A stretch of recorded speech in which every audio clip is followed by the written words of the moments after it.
every single time. Welcome back, everybody. Welcome What's the name to of the show? A Blockbuster Year. Oh, that's right. I'm Brandon. With me always is Jay, and tonight we're talking about, as Gannon Appleby put it, Goonies in Space, Explorers, the Joe Dante film. Let's pop in the tape. Oh, shit. Okay. Here we go. Popping in the tape.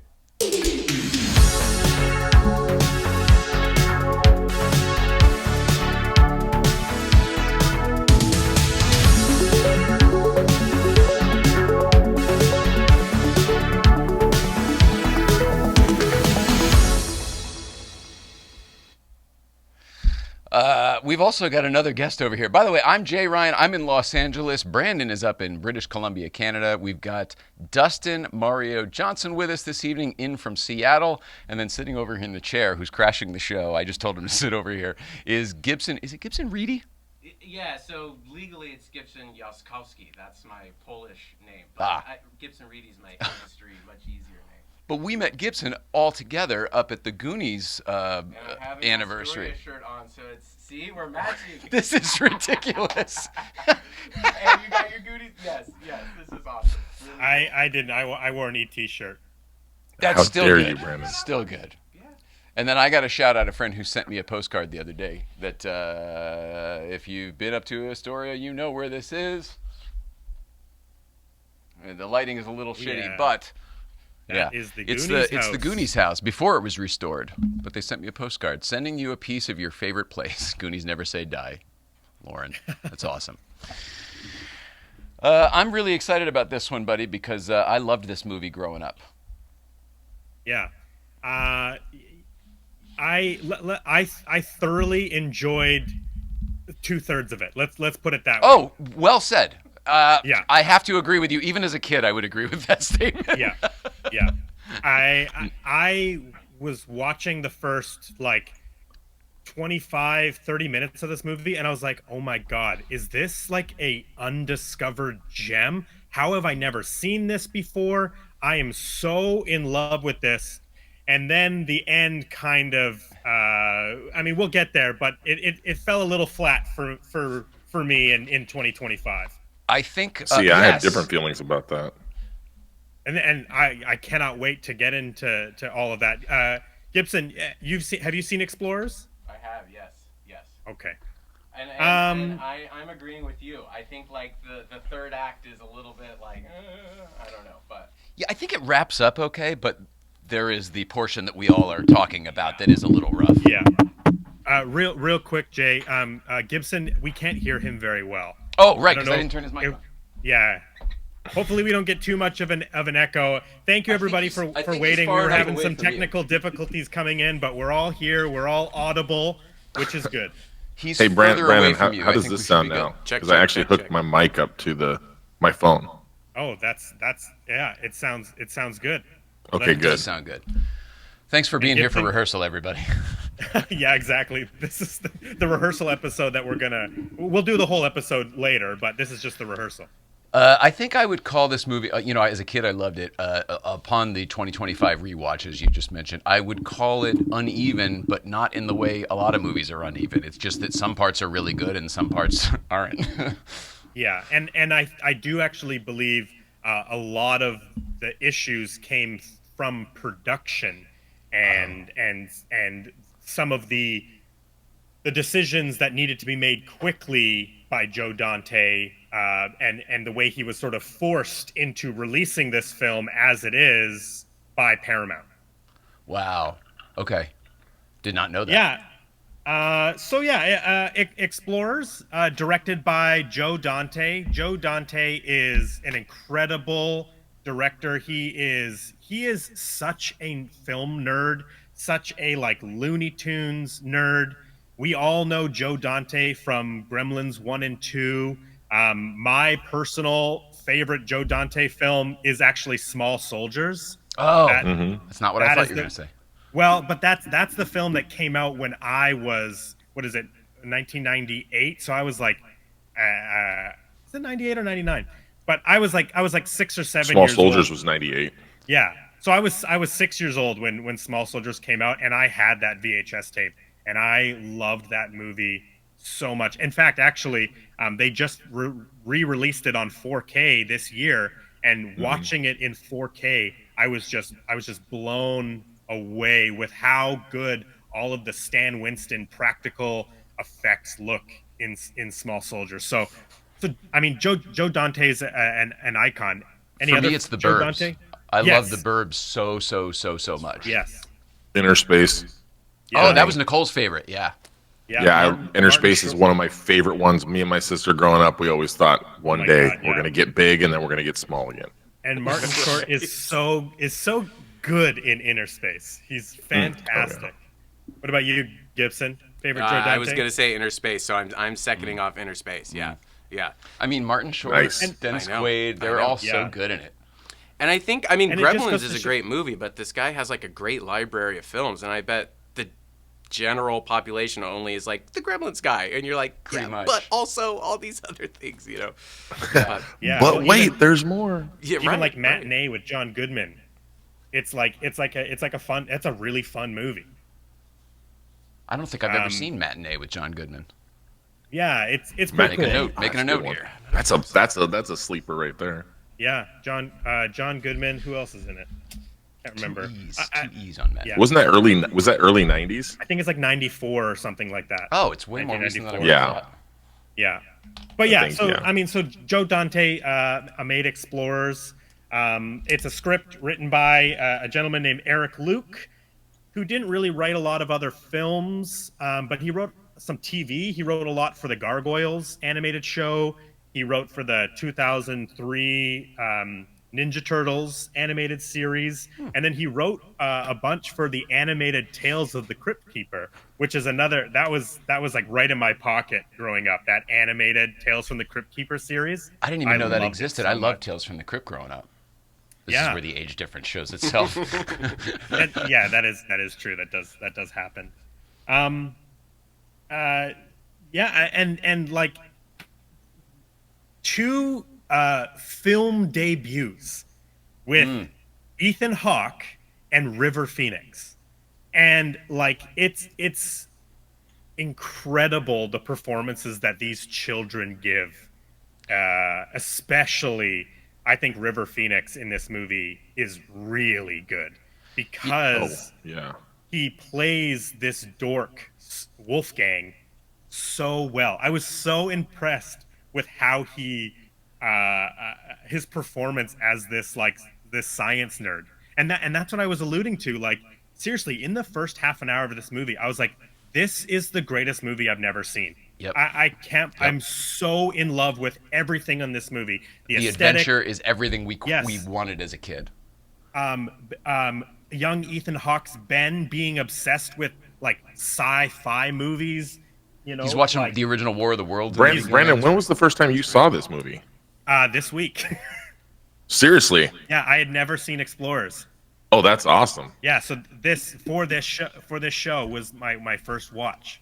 But instantly, as soon as it opens up and Ben is watching War of the Worlds, oh man, this kid, he's got Like issues while he of, sleeps, it's on in the background while he sleeps. And it's super loud too, right? he's got issues. He's got issues of Starlog magazine on his table.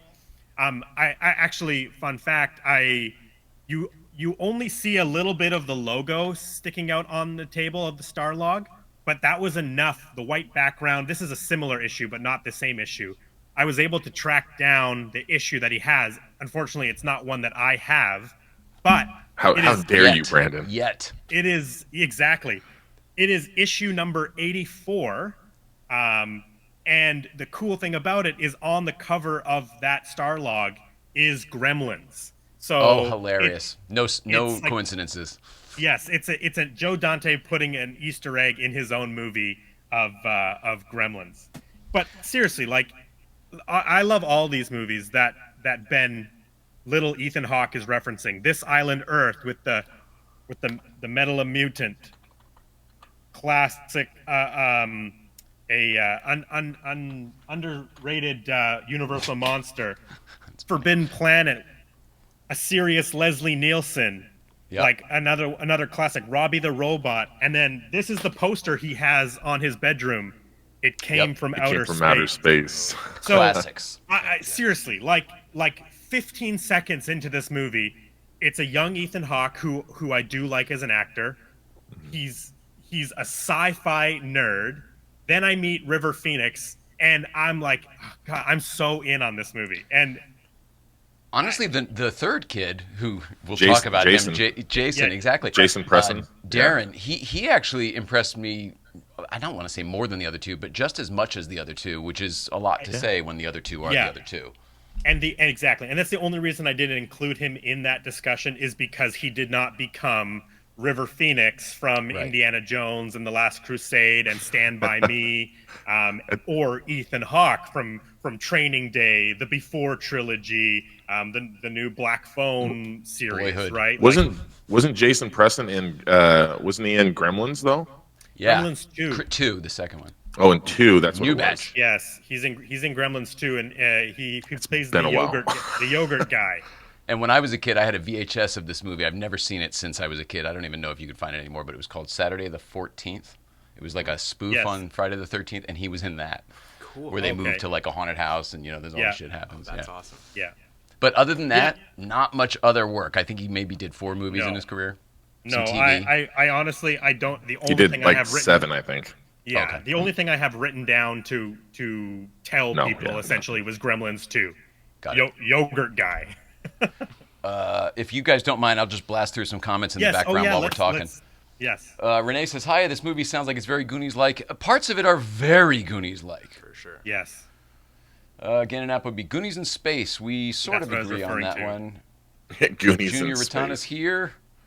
What up, Junior? Hey, Space Cadets, all it takes is a dream and a little weird science. Pump for this Explorers review. This is somebody who watches the intro. Bitter Troll. To the Thunder Road. I thought that was very cool. I like, Brandon, by the way, all of your promotional stuff where you used the Springsteen song. I thought that was You know really what's cool. funny about that is the first promo I made, I hadn't seen the movie, so I didn't know what song to use, so I chose David Bowie's Starman because it's on the nose. Right. And then after seeing the movie, I was like, oh yeah, I'm putting in Thunder Road. Like, Yep. there's no Oh, way yeah. I'm not doing Thunder Road. Dave Knight from What up, Dave? Dave? How you doing, from bud? Astoria. He likes that I give him a new title every time. I've just about The made him mayor of the Oregonian. town. I've called him the location manager for the state. I know he helps and runs the film. What is it? The film museum. Museum. there. Yeah. Oregon Film Museum. Evening all. Let's get to it. Yes, I know. We're sorry we're late, everybody. We had to do a Steve, little how's bit it of going, technical Steve? stuff. Small soldiers. Everybody will remember Steve from our Clue episode. Oh, hey Steve, what's up, man? Matinee with 2 E's. Excellent period piece. Jay, I DM'd you. Awesome. Thank you. We had the chance to meet Joe Dante at Crypticon Seattle 24. True genius of genre filmmaking. Couldn't agree more. Totally. I noticed Yeah. he definitely has a look because the evening scenes of whatever town this is supposed to be where these kids live reminded me very much of all of the Maryland? scenes in Burbs. The way the street lights Yeah. had a little bit of glow and the blueness of the sky. Saturday the 14th is one of my favorite cheesy movies. Is it still good? I haven't seen it in 30 years. Oh, wow. Everybody Right. agrees. There Okay. you go. Mm-hmm. And Trey's Medlock. Awesome. What's happening, Trace? I'll try to be current with the comments as much as I can. We got 4 people here, so it'll be a lot. Yeah. Any other thoughts on Ethan Hawke, River Phoenix? Any other roles, performances that stick out before we get going into? Well, there's so Iconically, many Last people in Crusade this. for River Phoenix. Yeah. James Cromwell plays his dad. That's kind of cool. Yeah, that I know that I did write down James Cromwell from Babe. Have you seen some Bug Bomb? That'll do, pig. That'll do. That'll do. It felt very 80s where the jocks are making fun of the nerds, knocking the books out of their hands, spilling their classic. lunch. It felt very like, oh, what's up, Biff? You know? Yeah. Yeah. Yeah, and we'll get into some of that stuff because one of the other interesting things about this, and again, I will shout the praises of Shout Factory. This is my copy of Explorers, and it actually contains 2 discs because one is the home video version, basically the Joe Dante approved version, and the other is the theatrical version which has additional scenes in it, and it has one scene that's not in both versions, or was cut from the theatrical version. Wow. Whoa, man! I didn't know So that. I do have those written down, and we'll talk about them. But I did watch Cool. both versions. You are really a trooper. That's amazing. All in 1 week. Real. Yeah, exactly. Real. And I watched War of the Worlds, and I was gonna watch War of the Worlds, and then I realized Overachiever. Right. on my Criterion release there is audio commentary featuring filmmaker Joe Dante, film historian Bob Burns, and author Bill Warren. So instead, I watched War of the Worlds with Joe Dante's commentary. Amazing. And Bob Burns, as in like it came from Bob's basement, right? I actually don't know. Okay. He's a film historian, so potentially. Yeah, And I then think so. That would make sense. There's a book called "It Came from Bob's Basement." I only found out about it because our mutual friend Bob Gale told me about it when we were talking time machine stuff way back when we had official actual time machine parts and everything. And he goes, "If you haven't read this book, you got to read it." And it's about this guy Bob Burns who somehow got a hold of the original time machine from the H.G. Wells movie, and it was just put in his basement, and he saved it basically from what the studios ended up liquidating all of the stuff that was in the building, and it only exists today really because he had it in his basement. Cool. Yeah. And now it's in museums or whatever. Sure. Wow. Yeah. Ironically, this film also contains something that was saved from being thrown in the dump. I know what it is. Yes. So the only other person maybe to mention is Robert Picardo. Most people My probably favorite. Yes. Most people My probably know Robert Picardo from Star Trek Voyager. I am not a Star Trek fan. It's not that I dislike Star Trek. I'm a Star Wars guy, and so Star Trek has never been my connection point. Are you a Star Trek? I'm a Next Generation fan, and I'm also a fan when it came to Inner Space because he was in Inner Space as well. Well, Robert Picardo, much like another actor, Dick Miller, appears in a ton of Joe Dante films. Dick Miller is so good in this movie. I love him, even though he's only in it for a few minutes. I love it. Technically wise, Dustin, can you back off from your mic? And Brandon, can you get closer to yours just for some balance? For some levels. What about now? It's better. You're just we're so many different mics, so many different places. I know, right? How am I, Jay? Am I doing? Is that better? You guys are awesome. Thank you. So Robert Picardo has been in 8 Joe Dante films, but he plays the alien Whack that we meet later in the film. He plays two roles. He also plays Star Killer in the fake 50s Italian space sci-fi movie that Joe Dante made for Explorers. For the drive-in drive-in sequence, yeah. Yes. Mm-hmm. Yeah, which is like when it first came on, I didn't know about it being like a fake movie, and I recognized Robert Picardo without knowing it was Robert Picardo, and I was like, what movie is this? I was like, I don't know this one. I was like, it's not Plan 9 from Outer Space. It's got to be something. And then subsequently in the credits, when they show Robert Picardo's credit, and it's Whack, but then they also show an image of Star Killer, and I was like, oh my god, it's so cool that Joe Dante made his own 50s cheap sci-fi movie for this film.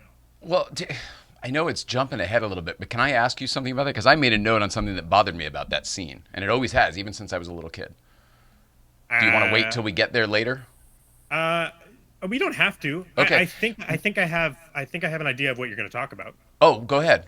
See if you can predict please, my mind. please. I'm curious if I'm right. When the Thunder Road breaks through the Exactly snack what I bar, was thinking. Yes. Star Killer and the girl on screen break the fourth wall. They they are react. reacting to what's happening at the drive-in, which is not Yes. possible, of course. And it bothered me Yes. as a kid, and it bothered me today.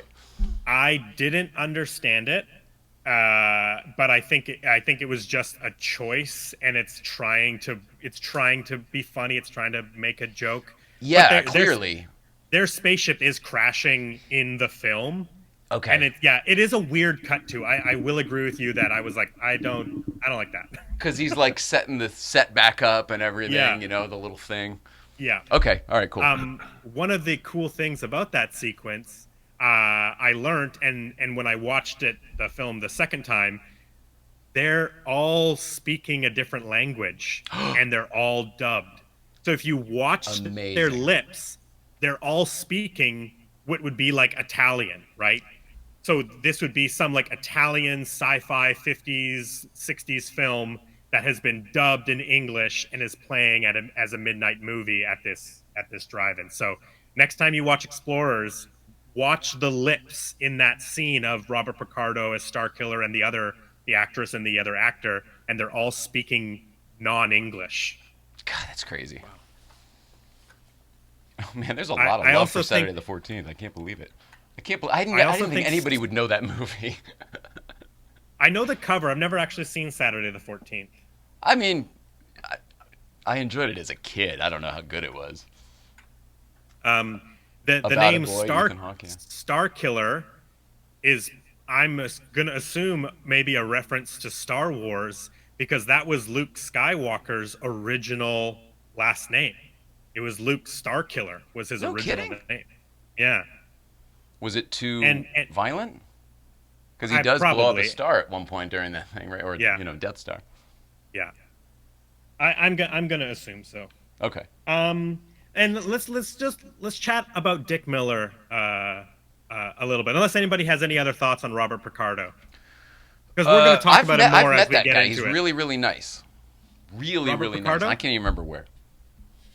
I just know I was like, I know you from something. Yeah, I was introduced to him. It must have been Comic-Con or something. Must have been Yeah. Comic-Con. Yeah. So you're a Star Trek fan, Dustin. I am. So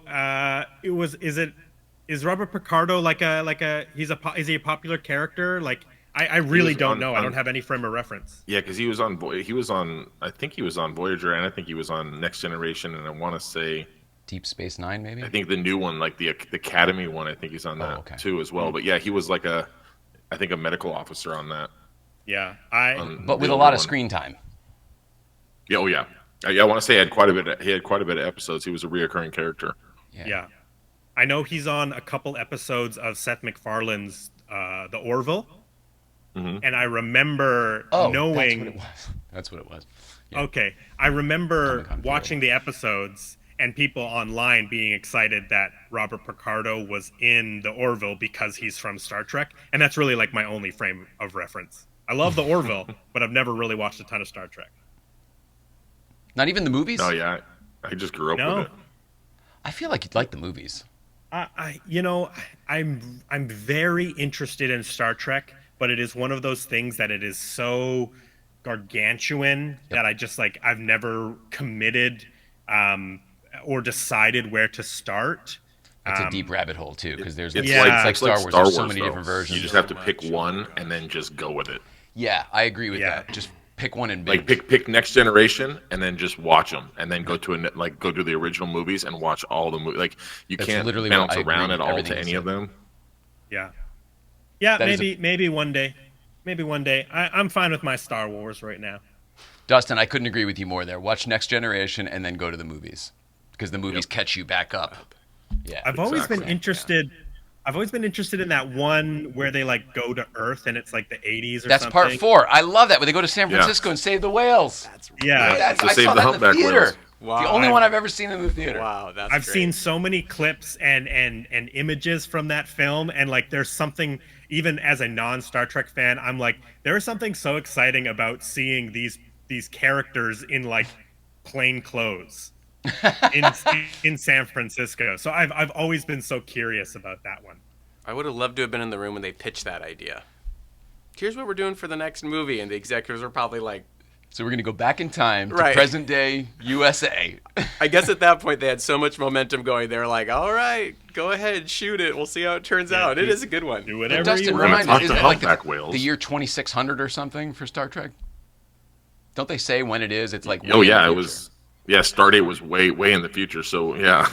Yeah. So they went way back in time to time. 1985 or whatever do it that, was to do that. Yeah. Oh, I love that one though. That's my awesome. my friend Michael Mann, who was Harold Ramis's brother-in-law, he worked on that movie as the location manager, and he had a lot of great stories. Because it was shot all around here too, Sure. as well, like L.A. and San Fran. Very cool. We have to talk about the makeup effects head on this film because he is an icon.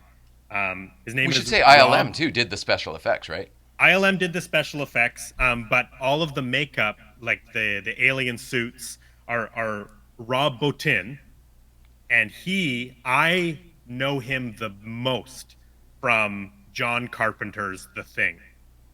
He did all of the makeup, all of the practical makeup effects for The Thing, and the most amazing part about it is he kind of did most of it himself. He is famously. Oh, I think we lost Dustin. Oh, He, sorry, Dustin. I'm coming back. I don't know what happened there. No, I think his. Oh, his stream feed dropped went- out. You're right. Yeah, I think his feed dropped out. So Rob Bottin famously was up for days and nights in a row doing all of this sculpting and all of these incredible effects for The Thing. And The Thing is a fantastic film. It is like a perfect example of like slow burn, tension, all this stuff. But I know for me, the thing that always brings me back is the incredible special effects in that movie, like the spider head, the Wilford Brimley doing the chest compressions and the chest opens up and rips off Wilford Brimley's arms, the dog alien. God. It's just so the same guy that did all of that fucked up shit for The Thing created the funny, goofy alien for Explorers. I mean, I will say this: while I don't necessarily like the design of the aliens, it was very well done. They were incredibly well animated. You know, you Yep. could kind of see how it was with the human mouth and where they could see out with the eyes and yeah. then the fake eyes. Yeah. But whatever.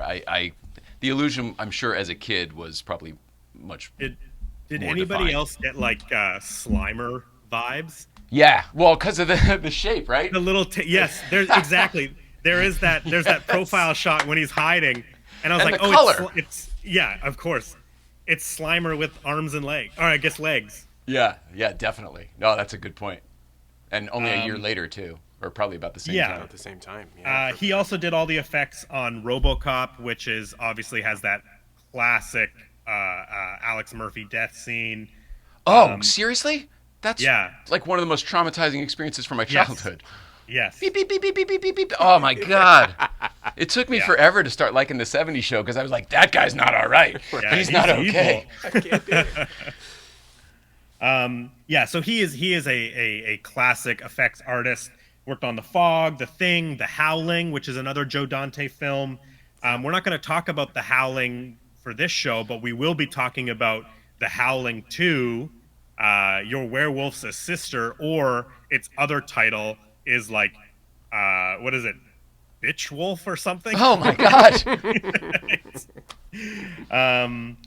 He also did Legend, so all the Tim Curry makeup for Legend was Rob Bottin, and David Fincher's Seven, which is also Ooh, another like What's in the box? the scenes in which Morgan Freeman and Brad Pitt like walk into are like they're like vomit inducing. Sometimes they're pretty nasty. Yeah. I And he mean- was in charge of all that stuff. There's a couple that like still traumatize me. The guy in the bed gasping Yes, for air that you I think know. he's dead and he's not, and then also the gluttony one at the table was Yes. rough. That rough. one specifically. For me, when I saw it, I was like, jeez. I What a know. Goes down career to- that guy had. Goes down to smell the pot and he's. "Ah!" I got to Brandon, you're giving see us Seven. PTSD in Right. here. I got to see Seven in IMAX. Whoa. I guess was it? It must have been earlier this year, for an anniversary screening. And yeah, that room is terrifying with all of the the sloth room with Yeah. all of the air fresheners, and then Yeah. yes, he wakes up from his comatose or whatever. He looks like he's in, long 'cause I dead, think like he's decomposing yeah, there exactly. in the bed. Yes. Yes. Ugh. Oh my goodness. So What a great Halloween Horror Seven Nights is- that whole house would be, or all of those rooms would be. And I don't really my think people goodness. necessarily think of that as a horror film, but like it could certainly. I mean, it's maybe not the most scary horror film in the world, but it could fall in a horror category. Probably psychological thriller, but Definitely. there's some Yeah. gross stuff. But that walk would- through haunts on that movie, that would be incredible. Ugh. that would be a really incredible haunted house Yes. to go through all of those seven deadly sins, and Yeah. you have John Doe popping out. Yeah. You got a what's in the box, and then you got a Morgan Freeman popping out like John Doe has the upper hand. I love it. Oh All man, right. that would be freaky. I hope Just Dustin so you comes know, I've back. messaged Dustin, so if he, I mean, Okay. he'll, you know, if he can, maybe he's rebooting. Who knows? Maybe his phone died. Good thing we have a backup guest for all the technical issues we're having tonight. I know. And by the way, it's not even a software update. Everything's working great. By the way, those of you at home, I'm sure you realize this, but this guy is the co-host of the show, and he's like the technical director. Like, Yeah. he's a one-man broadcast crew here. You This know- is amazing. I appreciate the praise, but it's so much easier to do this show than it is to do late night playset because I literally have to cut live. I'm doing this all Yeah. from the. That's you? I'm doing it right now. Look at the monitors. Jeez. So yeah, Wow. I'm doing it like while we have a conversation. You're using both your left and right brains to do this. This Yeah. is very impressive. It's the only thing I can do that with, though. Nothing else. I'm very, very impressed. But I appreciate the praise. Yes. Sorry, Brandon. You still there? He's like, what Yep, show I'm- are we doing? I'm still here. Yeah, I know. What show is this? Is this Late Night Playset or is this Blockbuster Year? There's so many comments. Next generation, then DS9. Okay, maybe. Yeah, let's hit some more comments because we're in a lull right now. We're gonna transition. Bitter Troll, The Voyage Home. Yeah, right. I'll watch Star Trek with you, Brandon, says Renee. Nice, Renee. That's Mrs. Brandon. I love it. Renee, it was so nice to Brandon, meet you when you were here. I'm really bummed that I only got to see you guys the one day you came to this show. Yeah, we'll be back. I know, you had a big schedule. Big schedule. Now it looks like the show's canceled. Yeah. Here's the film was originally intended for Wolfgang Peterson, and Wolfgang Peterson we've already talked about on the show because he essentially he wanted to make the film in Germany. He wanted to make Explorers in Germany, and Paramount wasn't into that. They wanted it to be made in America. So they separated, and Wolfgang Peterson went on to make Enemy Mine, which is a film we've already talked about with the what great the Phil heck? Morris. That was So- rough. That was a rough It was watch. fun though. I will say, like, I had a fun time watching Enemy Mine. But I think it was probably I don't know. I don't think Wolfgang Peterson could have made this film any better. Because I think a lot of the stuff that I really like about this film is the Joe Dante of it all. I totally agree with that. The look, the feel, the atmosphere is all the Joe Dante stuff. Yeah. Whereas with Enemy Mine, Tone. yeah, for sure. totally. With Enemy Mine, I don't even think the strongest stuff was what Wolfgang Peterson contributed to the film as director. For me, the strongest stuff was the performances in that movie, because even through all of the ridiculousness of Enemy Mine, I really was into Dennis Quaid and Louis Gossett Jr. Oh, that's right. I was going to say, I'll have to go back through my notes here because I've already wiped that one from my memory. Well, we don't Along have with to, Rambo there's 2, a whole, that was rough. There's a whole episode where we people can listen to for all our thoughts on Wolfgang Peterson's Enemy Mine. I go idiotic but impressive. That's one of my notes here. That's quite a note. That sounds exactly like something Ebert would say. You're welcome. Yeah, Joe Dante says that he was most definitely picked to direct this film because he had just come off Gremlins. I mean, Gremlins is huge, right? Gremlins just the year before, right? Exactly, 1984. Okay. And Gremlins is awesome. Like, there's no ifs, Gremlins ands, is or tough buts. to beat. That's a good Yeah. 80s movie. And But then, Brandon, there's also a little bit of luck in that. Like, the studio makes that change, and it's kind of like who's available now. It's not like who's shooting. It's like who can get started on this month, and so that also kind of boils down to these handful of people. So that's kind of a happy accident there. I Totally. agree.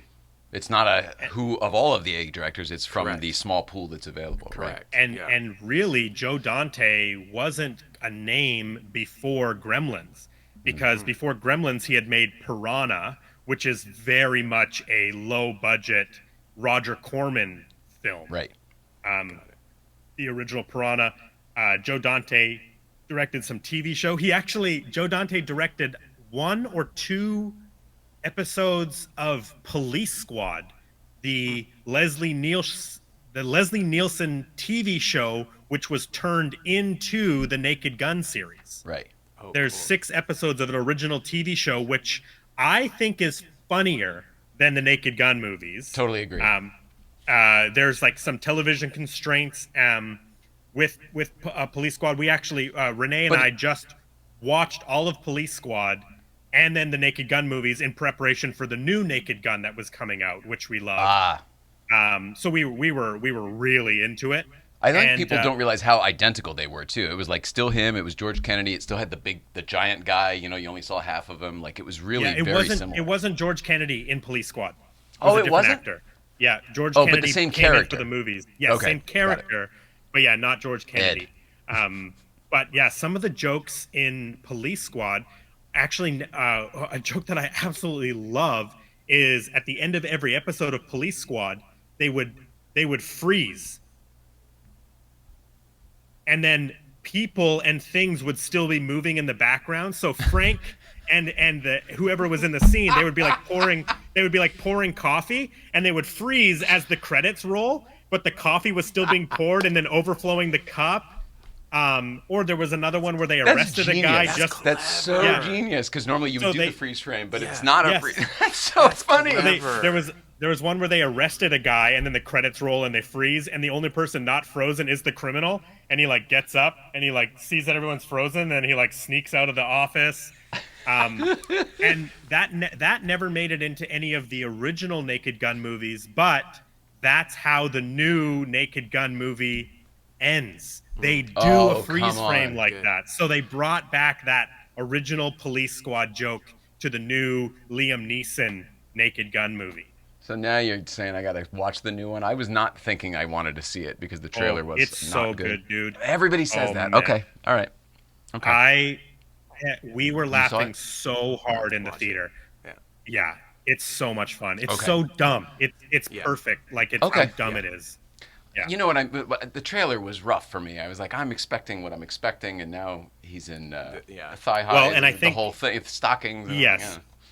And the big difference between the original Naked Gun films and this Naked Gun is they're doing a send up of a different type of police movie now, because Oh. Naked Gun was parodying 60s television procedural shows, Yep. whereas this new Naked Gun is kind of making fun of the John Wicks, the Mission Impossibles, the new era of action movie, police investigation movie, right?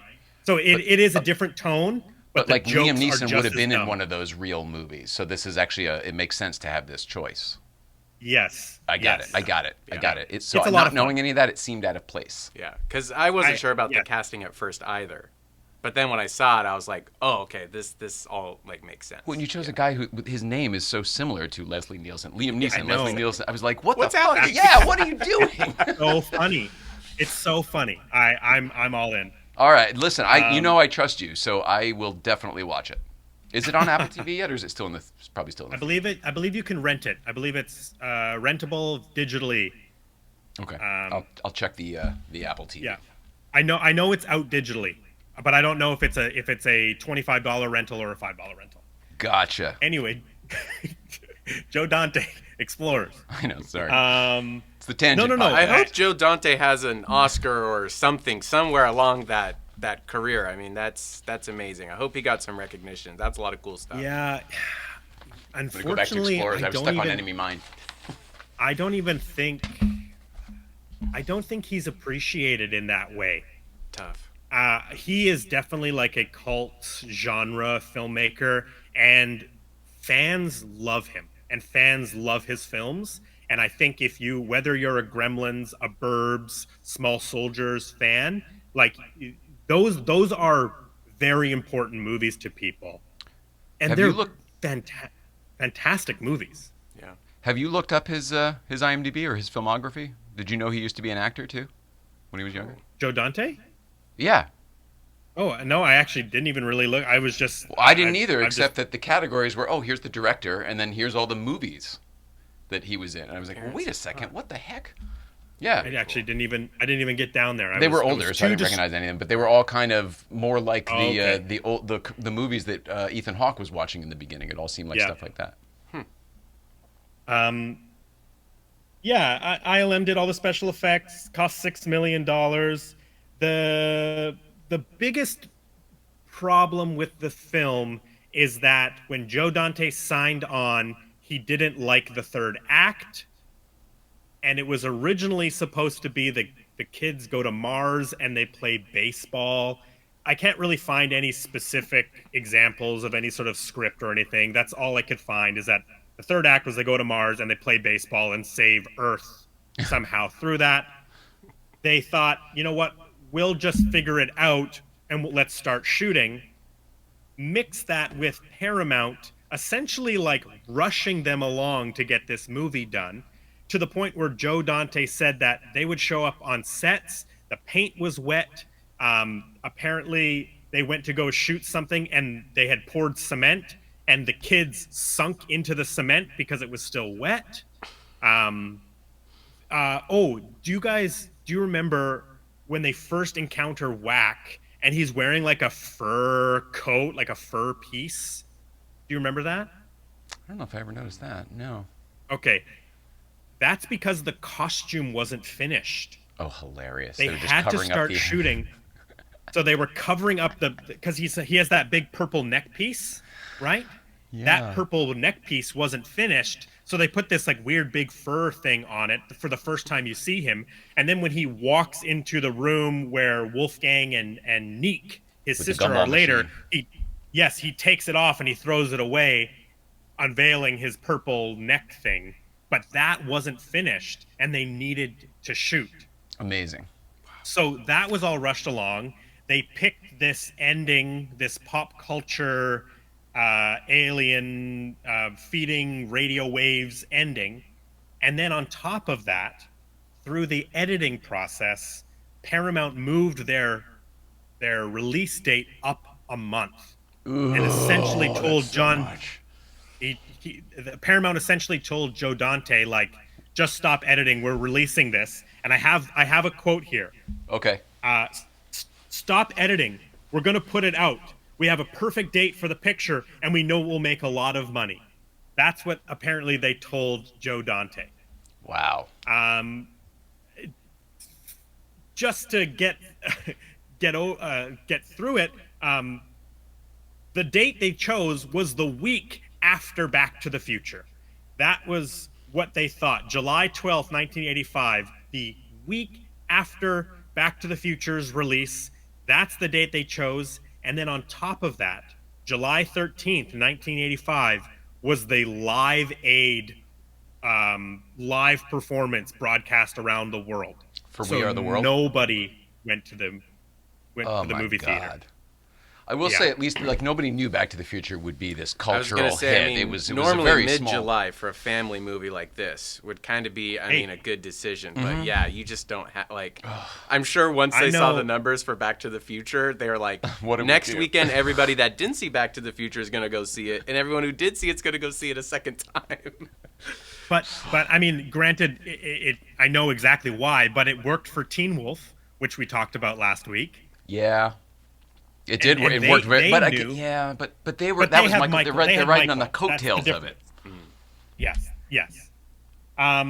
This one's So, so Yeah. this film had a very troubled production in terms of it not having a finalized script going into shooting, and then the edit was rushed and essentially taken away from Joe Dante. Right. And the film was put out, and it was only in theaters for 2 weeks. Wow. in its run. Wow. That's it. I will say I didn't see it in the theater. I saw this, on VHS at camp or something like that, or after school at somebody's house or something, and then liked it, so I got it, or maybe taped it off of HBO, something like that. Right. Yeah.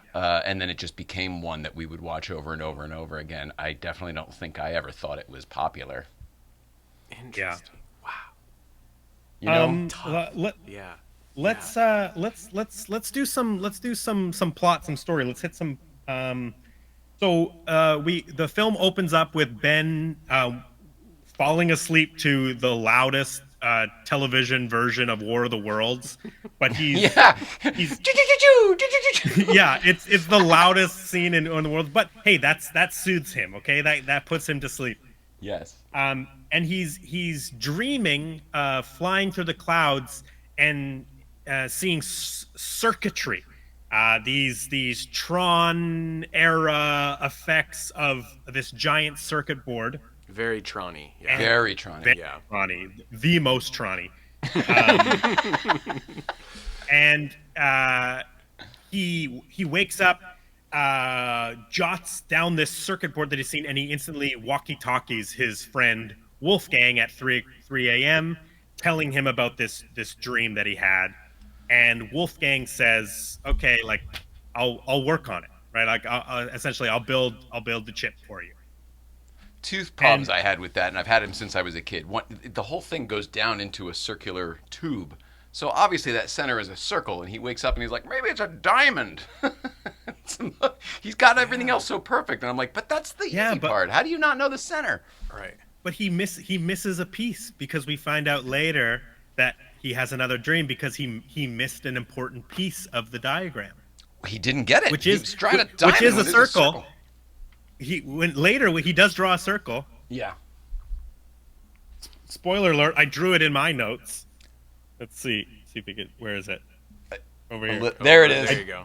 And you did a very good job. That's exactly what it looks like. Yeah, perfect. That's the stuff dreams are made of. And then a literal smash cut to Ben getting punched in the face by the bully. Mm-hmm. Is that the version that you saw, Jay? Yeah. No. I think they're walking to school first. Yes. With the bike. That's the theatrical version. That is not the Joe Dante version. Right. Okay. So in the And they Joe walk past Dante the girl's version, house from Yes. Can't Buy Me Love. Lori. Yeah. Right. The kid's Amanda like, Peterson. Why don't Yeah, you so think that's- about anything important? Right. Like, right. what do you- Right. He's Yeah. chasing girls and he's got all these books. Books. Yeah. Well, and what's funny is I believe that's the scene where he has the line where he's like, "I just want to look in her room." Yeah. He goes, "Oh, if only I could look at her room. Like then everything would be right." But And yeah, then they so do it that is- later. Right. Right. So that scene with Wolfgang carrying the books getting thrown by the bullies, them walking past Laurie's house, him showing Wolfgang the diagram that the drawing from his dream, all of that only is in the theatrical cut. It's not in the home video version. Interesting. But now that I you think say that, Dustin might be Brandon, back. that sequence of them walking to school, it's very much the studio movie thing.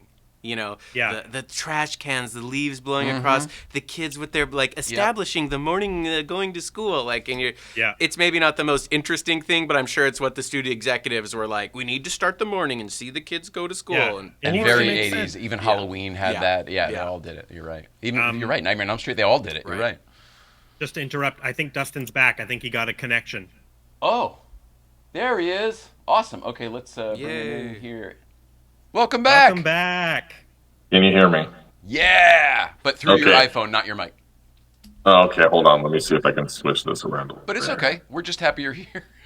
Yeah, This has and been we're a fun just show. we're just starting to get into the story of the plot of the movie. So you came back at the perfect time. Yeah, so I agree with you, Gibson. I think it's like it very much is like this is how movies are made. This is how we establish things.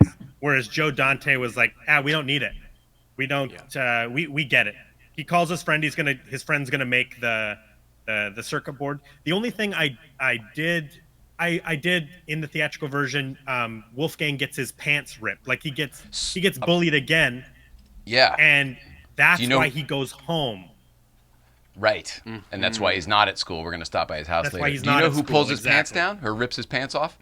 No, I didn't clock it. Danny Nucci, who has been in everything ever, mostly TV stuff, but you probably remember him from a little movie called Titanic. Oh. We got to America! Yes. He's Federico or Felicio or whatever the guy's name is, Leonardo DiCaprio's buddy in the beginning. Yeah. Wow. That's a good one. So either way, right after that, Ethan Hawke gets punched in the face by the bullies. Steve And Jackson. Steve Jackson, the bully, and then Darren comes and pushes Steve Jackson and sort of takes on the bullies and drops his Walkman. Yep. The other bullies, one of the other bullies is Philip from from Nightmare on Elm Street 3, and then the teacher at the school is the mother from Nightmare on Elm Street 3. Wow. And I thought that was odd that there were a couple people all from the movie in there. Yeah. Huh. I can't tell you about it. I think that would be the next year because we're going to be talking about Nightmare 2, which is 85 on this show. So right after that, obviously, I'm sure they would have gone right into production for number 3. So Right. Sure, number 3 is 86, if not early 87. You're probably right. Yeah. So Darren saves Ben. He for no real. They don't have an established connection. It doesn't seem like that. He's just doing the right thing. He's just helping out this nerd who's getting picked on. And he seems like he's had his own troubles, so he knows how to handle this. Exactly. And then right after that, Ben follows him home, and you get the feeling that he has some troubles with his dad, and it might be physical abuse, it might be a verbal abuse situation, but he clearly is uncomfortable that his dad is home and doesn't want to go inside. Yeah, And, this is when Jason Preston started to really impress me because I thought he was very believable in all of this. I really felt for that kid. I had that friend. Sometimes I was that kid. You know what I mean? Like, I don't know. It really clicked with me. And I started to align with the Darren character. Yeah. I think all these 3 guys, they do such a good job for being young actors because do you know how old they were? No, I didn't. Would we guess like up, actually. 12, 13, or is it even younger than that? Yeah, that's exactly what I would think. I think they're playing their actual age. Same. But that shot of Jason Preston like standing on his mini bike or whatever, just like looking at his door, everything is in there, right? You see the discomfort, the fear, the sadness, like everything. He does not want to go in that house because his dad didn't get his job, and his dad is clearly going through something. He goes, "What does your dad do?" And he takes a beat, and he almost sighs. He goes, "He hauls junk." And it was like he was. I can't tell. It was just so disheartening and defeating, and I really felt for him. I was like, I wanted to give that kid a hug. Totally. It was the part where he was talking about his dad didn't get the job. Yes. Yeah. Yes. That was a huge thing that you feel when you're a kid, when you know your parents are going through something on that employment level. You could just feel that, and so for him, he just knew. Yeah, he's like, well, It's didn't not get going to the be job. a good day. Yeah, exactly. Yeah, and we hear him yelling through the door. So Ben invites him to come hang out with him and Wolfgang, right? You did me a solid. Like, come hang out with us. Let's be friends.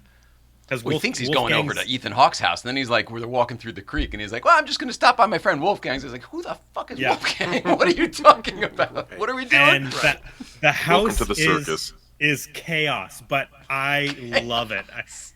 This Well, like you have to tell me once because I remember everything. yes. Oh, and then I can't remember what she calls him, but she calls Derek or something. She calls him seconds later, calls him the wrong name. Oh my god, I never picked up on missed that. that. That's hilarious. That's amazing. Yes, it's a quick joke, but I'm pretty sure she says Derek or something. Oh because my God, I will she go goes back out of just her way for to that. say, like, you only have to tell me once. And then she says, like, Wolfgang, Ben and Derek are here. something like that. But they are like, that is like such a fun family. Like James Cromwell plays Wolfgang's dad, and he's clearly like a scientist himself. And they're like, he's But like befuddled, like Doc Brown, like nothing really has probably ever That's panned the word out. I was looking for. Yeah. He's like clearly let Wolfgang just like take over the basement for all of his experiments because he's supportive for the sciences. But Yeah. it's also like your kids are gonna end up like your kids are doing some pretty dangerous experiments down here. And But they didn't have a whole lot of oversight in general. The kids are flinging food at each other and throwing shit. Yes, yeah, that's true. And there were a lot of kids. Yeah. So yeah, Wolfgang has built the circuit board, and the first thing that happens is this like weird chain explosion through the shelf. All of these books explode, and then they realize that all of the books have a perfect hole through all of the books on the shelf. And then the shelf itself. I can see right Yes, through there. and I love that yeah. part. And I just love, like, the fact that the props department had to find all of these old books and then figure out how to put holes in the same spot for all of these books without damaging the pages or the covers, right? Because Yeah. it's a perfect clean hole. It's not, you can't just take a drill. You're gonna rip the covers off of pages and off of books, and just that like that experimentation process of figuring out how we're going to do this and make all of these holes line up perfectly. I would do That's 2 the kind of boards and stuff 10 that, like, books in the middle and use a drill press. Would that yeah, work? exactly. Yeah, Or maybe they're probably. just prop books. I don't know. But I love that. I love that so Yeah. much because we did not expect it. It was so unexpected. Now this movie's taking a turn. A quick side note, I think a lot of 80s movies embraced a messy, chaotic set. Mm-hmm. Like a lot of busy sets, which you don't see in movies Not nowadays. nowadays, yeah. And when we were doing the Goonies and you're looking at reference photos of the set, and someone would be like, why is this that way? And I'm like, this just looks like a bunch of set deck people are just like, okay, it's full, shoot it, you know? Yep. Yeah. And I think 80s directors were like, no, we want to embrace the house that's chaos and has everything everywhere. And now Lived things in. are a little bit more stylized and need to look a little bit more clean on camera. And I'm sure that has its own challenges, but it's interesting because, yeah, that basement in that house is crazy especially when the kids go downstairs, like that bookshelf, yeah. That is a really good note. even and when everything Ben- later, when it all disintegrates, yeah.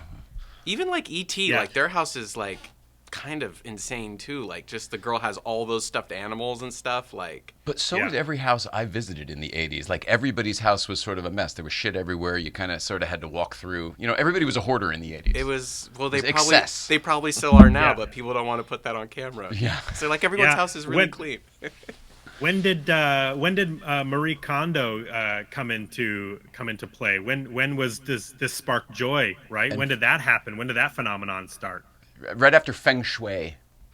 Yeah, but that is a really good point, Gibson, because you say that, and I see it now, like totally.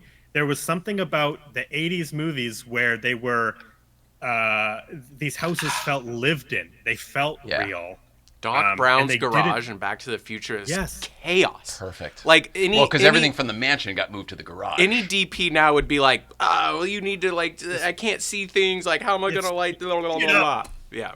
Yeah. The Goonies house was a good reference too, because there's shit piled in every room. Yeah. Yeah. Anyways, yes. We find out right after that through a couple keystrokes, Wolfgang can make the bubble visible. And we discover that it is this glowing, floating orb that they control through the computer. Yeah, by the axes. They plug in the axes. Yeah.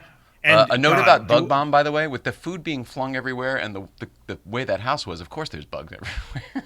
Yeah, not Yeah, surprising. totally. I was like, there's crumbs everywhere. I absolutely love like film logic where they're like these kids just know how to use this powerful entity right off the bat. Like there's nothing that screams like 80s like a coding genius kid, right? I mean, we all wanted to do that kind of stuff. Yeah, I wish I Be knew the how. best at it. Yeah. I had a And Commodore it's 64. just so simple. It's like, oh yeah, it's just the axes. Yep. Sorry, I forgot to make it visible. Here's how I make it visible. Right. Yeah, and then we end up at that hill, that tree where they do their first big experiment, where they realize like we can change the size of the bubble. Our friend Dave Knight And- sent some photo evidence of this too. So while you're talking about it, I might change cameras just for a second. But you keep talking. Sure. And so this is the first time that the kids realize that they can put themselves in the bubble because Ethan Hawke accidentally puts River Phoenix in the bubble. And It's my dream. He, I'll touch it if I want to. he blasts him through the earth. Coolest It's so freaking awesome. scene. The way all the earth and dirt comes flying out flying when the out. thing Yes. goes in, it's Yeah. great. Yes. It's great. Yeah. He's going. Little bit of Turn it off. danger. He's on his way to China. Yeah. Yeah. Our friend It's like- Dave Knight went and visited that site in September 2020, and he sent me this photo right now of the difference of the location. Wow. Oh wow. Isn't that wild? Yeah. Interesting. It's cool that you can still see that one hollow section of the tree still. Yeah, I think so too. Just the fact that it's there. The peewee trees over in Malibu, with the well, we'll talk about peewee when we talk about peewee. Sorry, getting ahead of myself. Through this experiment, Wolfgang discovers that they can travel in this bubble because of inertia, right? The bubble somehow protects you from. You can go an incredible rate of speed, but there's no ramifications of slowing down or stopping. You're just sort of suspended inside this bubble. Inertialess travel. Yes. Yeah. But he couldn't And breathe. That was the bummer. Yes. There's no oxygen in the bubble, but that sets them off on essentially what is the journey of the film. They realize like we need to travel to space with this weird bubble that we found, and what's the best way to do it is to sit inside of it.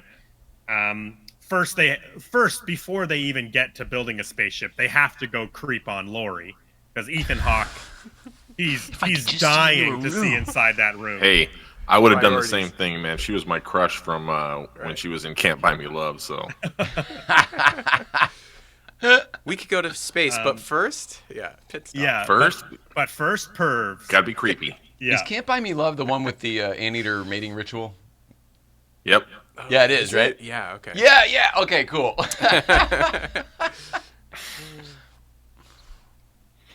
By the way, she's dead. Does everyone know that? No. Yeah.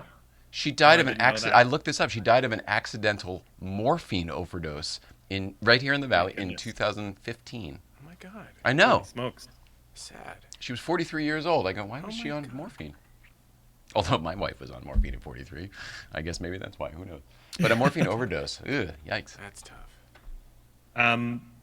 right after they creep on Lori, they realize that they need a bigger battery for more power for the bubble, and then Because they were using a 9 volt. they were using a Right. 9 volt, so let's use a 12-volt big battery. And Darren takes them Cue to the montage junkyard. music. Yep. So they find the tilt-a-whirl at the junkyard, and one of the cool things is I sent you that photo, Jay. I got it. Let me know when you're ready. You can pop it up. In that shot where they're walking through the junkyard, Ethan Hawke passes behind this very famous sled that says From the number Rosebud one on movie it. on the AFI list. Yeah. So there is a Citizen Kane reference in Explorers, but the story behind this sled is incredible, because while they were on the studio lot in 1984 shooting Explorers, RKO, the production, the film lot, they were clearing out the bowels of their facility essentially. Well, and Paramount used to be RKO, so it's the same physical facility. The same space, yes. Yes. So they were just throwing stuff away, and they were gonna. Wait, throw that's the away real sled? It's not just a replica? Yeah, that is the real. So they were throwing it all away, and Joe Dante got his hands on the sled. He realized that it was most likely one of the real ones. For Citizen Kane, they made real ones, and they made balsa wood ones for that they were going to burn, so that they burn on camera fast. Mm-hmm. Steven Spielberg has a balsa wood one on display in his offices.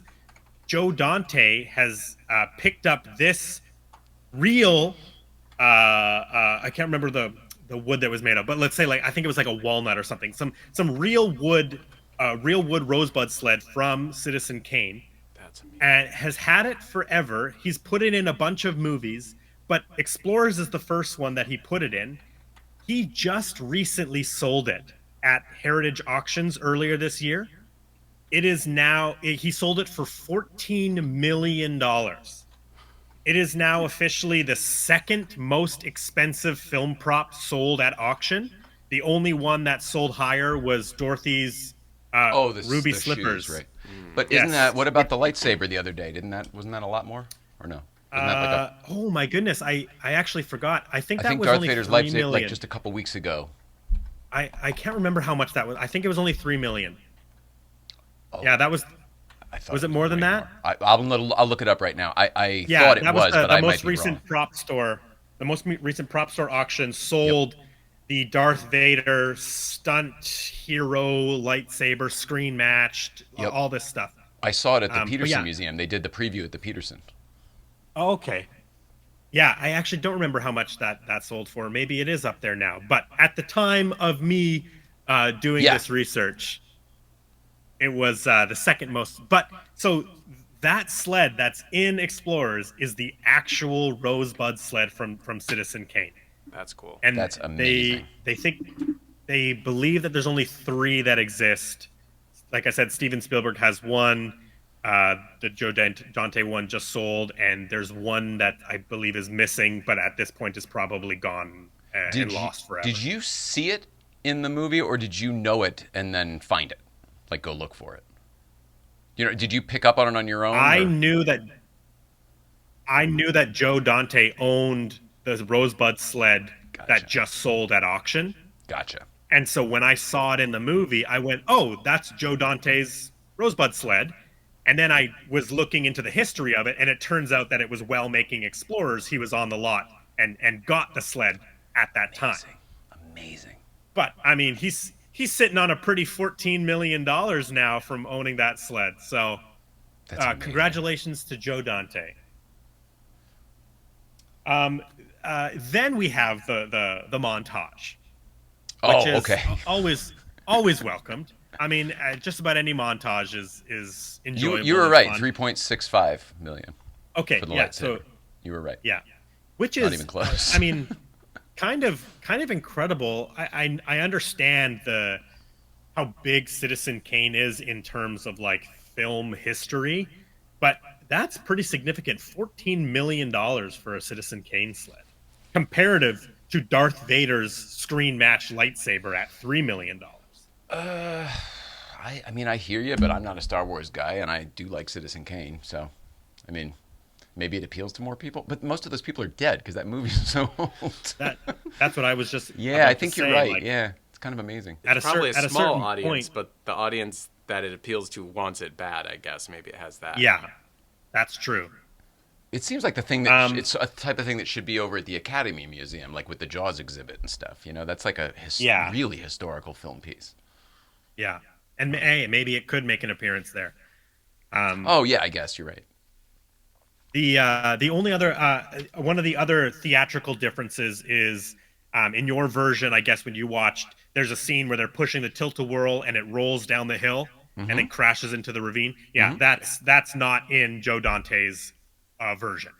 He cut that Wow. sequence. Yeah, I kind of like that part. I always liked how it leans back and then falls back forward again. Yeah, as a kid. Yeah. I mean, and that to me, like that explains why it ends up in the river, right? Like they can roll it out to the road because it has wheels, but the second it falls into that ravine, they We're done. can't lift it or roll it out of there. That's where they have to build it, right? Yep. Um, But what a great place! Like now we're actually hidden. yeah, and Ish. honestly, I love this ship so much. The design of this ship is so cool. I love all this found material. I love the washing machine covers, the TV, Yep. the Christmas lights, the garbage can. Like it's Every kid I knew cool. at that age had road signs in their room. So the thing that there was road signs all over too, one way and do Yeah. not enter and stuff. So perfect. That's cool.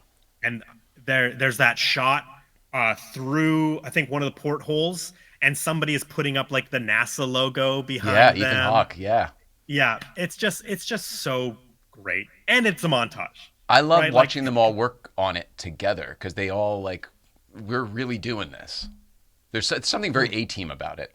Yeah, definitely. One of the things I learned from the behind the scenes feature on the Blu-ray was the way that Eric Luke approached writing the kids. He viewed them as the head, the heart, and the hands. So Wolfgang is the brainiac, so he's the head. Ben is the heart because he's driving, he's got the passion, he's bringing them all together. And then Darren is the hands, and he is kind of the lead in building the spaceship. And they establish that early in the film when he's like complaining about the carburetor on his mini Must have bike, rebuilt right? this thing 100 times. Yes, and he has access to the junkyard and all this kind of stuff, right?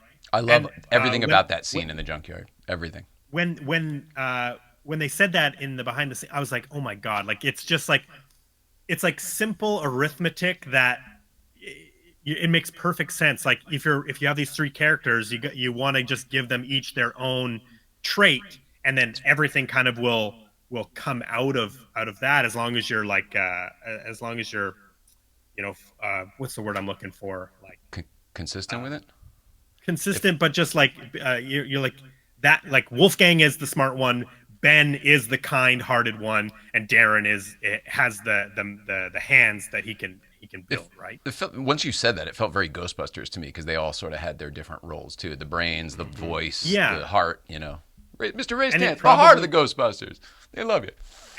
And it's probably just like it's a screenwriting tactic, right? Like it helps you with your characters.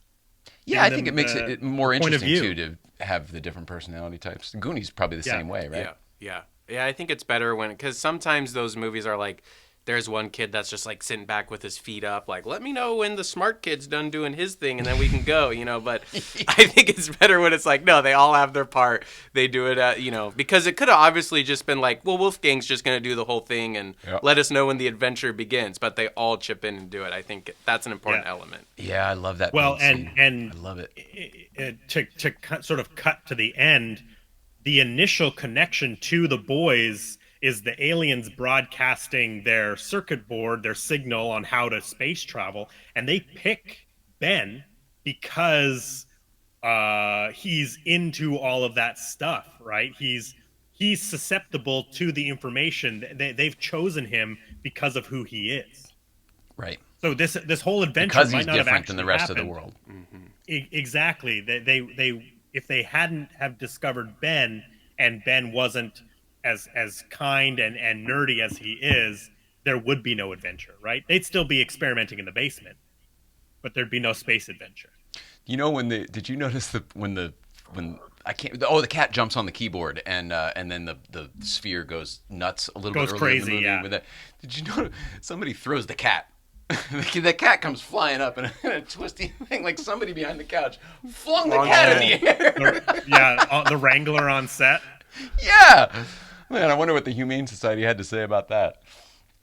It just cracked me up watching it as an adult because I was like, they never get away with that now. No. Throwing a cat When in you there. talk about the kids' dreams and stuff, Yeah. like like their mutual dreams and having that weird dream and they didn't know what it was about. Remember the who was it? Charlie, the helicopter pilot. Yes.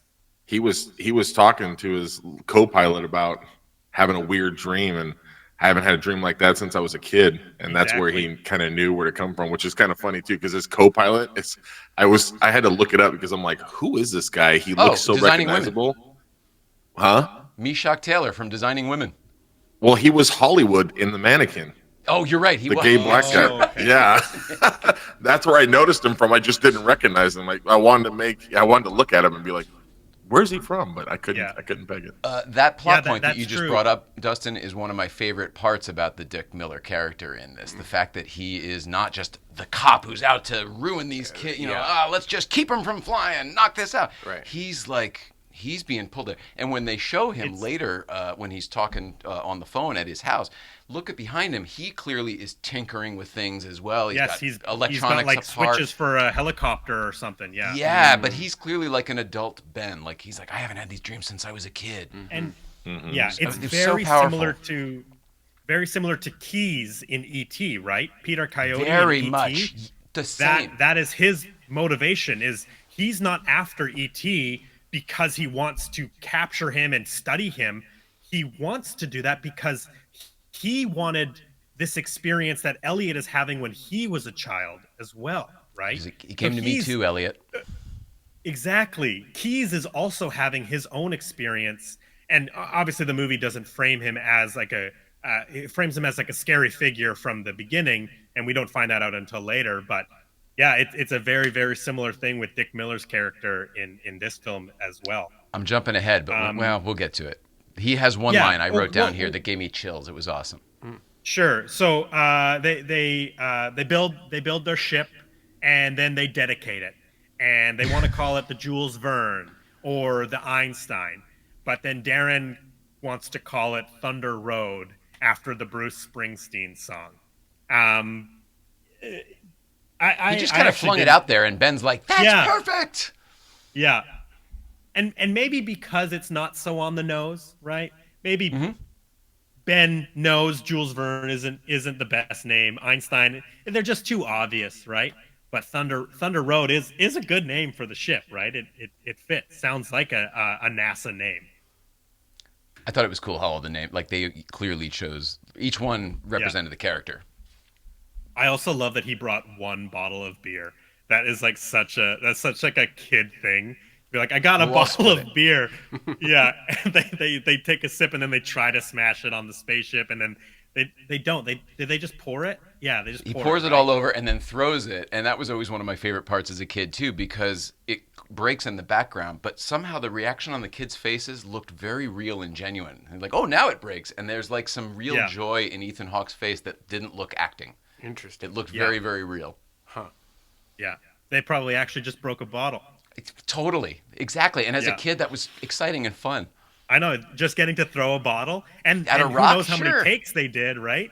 Right. Yeah, they probably got to throw the bottle a couple times. Now you're ruining it. Right after that, they have their first flight test, and that's when we end up at the drive-in theater, where we see the fake sci-fi film that we were talking about earlier, Star Killer, with Robert Picardo, who ends up playing Whack. An interesting thing that I learned is, so Joe Dante had a grander idea for the story, and it was actually about connected dreams, or world dreams, as he called it. And that was what he wanted to explore. And he obviously was sort of touching on that with the Dick Miller character having similar dreams when he was younger. And then eventually, the three boys all have the same dream of that missing part that they need. And then obviously the film ends, and they're all sort of flying together. So they were trying to expand the story a little bit more. The other thing that they were trying to expand was more family, more of Ben's family, and the character at the drive-in who's with the girl and is like complaining about the special effects. That's actually supposed to be Ben's brother. Oh, Now, whoa! it's not a detail that is like, that was just the original idea when they had more of the family in the story. So that scene is kind of like it's a left behind or a rollover from that original idea. It's more of just an interesting thing that I learned, that character is supposed to be Ben's brother complaining about the special effects in the film. That same actor's been in a lot of stuff, but for me growing up, I've always known him from the pilot of Cheers. He's the kid who walks into the bar, the first character we ever really kind of meet other than Sam, before the bar's even open. He's like, "How about a beer, Chief?" And he's like, "How about an ID?" And he's like, "An ID!" Ha ha ha. Oh well. I love Cheers. He reminded me of That's a good reference. He reminded me of an actor who a young current actor who I really, really love. His name is Skylar Gisondo. He's just in the most recent Superman movie. He plays, I cannot remember the character's name, but he plays one of the young reporters in the new Superman movie. He was one of the young kids in the Ed Helms Vacation remake. You're right. He does look a lot like that kid. He looks so much like him, and that is an actor that I love. Like when I see him in a movie, I'm like, it's going to be good, because this is a very good new actor. I really enjoyed him in the Ed Helms Vacation, Yes. With Christina Applegate. Has he done anything else other than the new Superman? He's in the Righteous Gemstones, the Danny McBride show. It.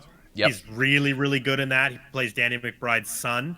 Okay. He's just a new actor that I've made sure that I know his name, because I really like him. I think he's very funny. I think he's very with the freckles and totally. And that's what I was like, oh, it looks like Skylar Gisondo. Totally. Anyway, yeah, check him out. He's a great actor. This is and then right after this is when we meet Dick Miller in the helicopter.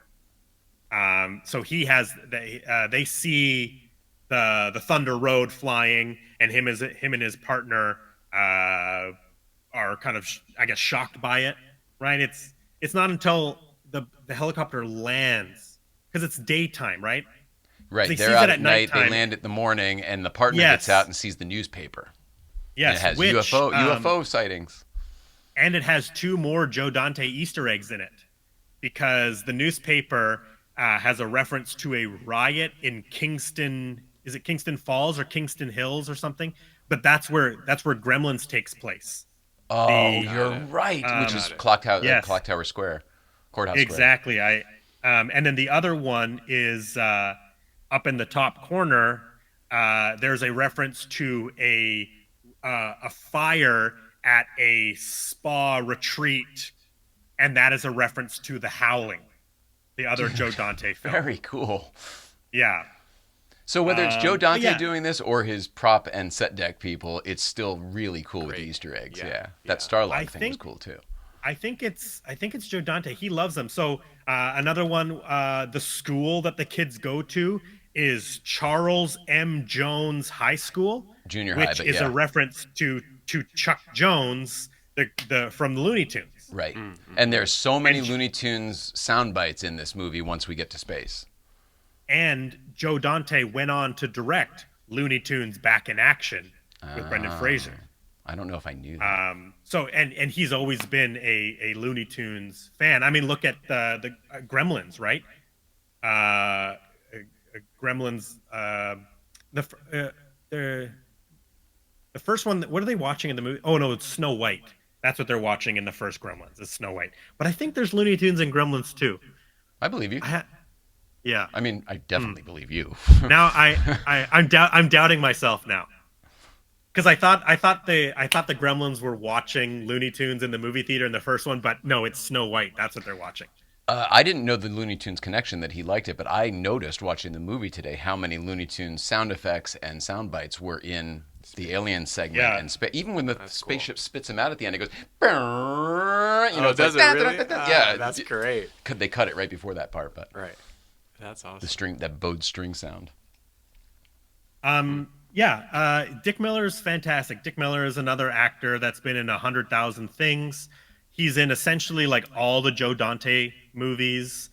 For me, because Small Soldiers was the movie that I grew up knowing Joe Dante from. I've never seen it. He plays the truck driver, Joe, I think his name is, and he's the one who sort of sets the story off by letting a couple of the new toys fall off the back of his delivery truck to this local small toy store. And that's the Major Chip Hazard and Archer, emissary of the Gorgonites, and it sets the whole story off. So he's just. Can I just tell you, this whole time you've been saying toy soldiers, I've been picturing the one where the the kids are at the private school and the terrorists come. So it's not that one.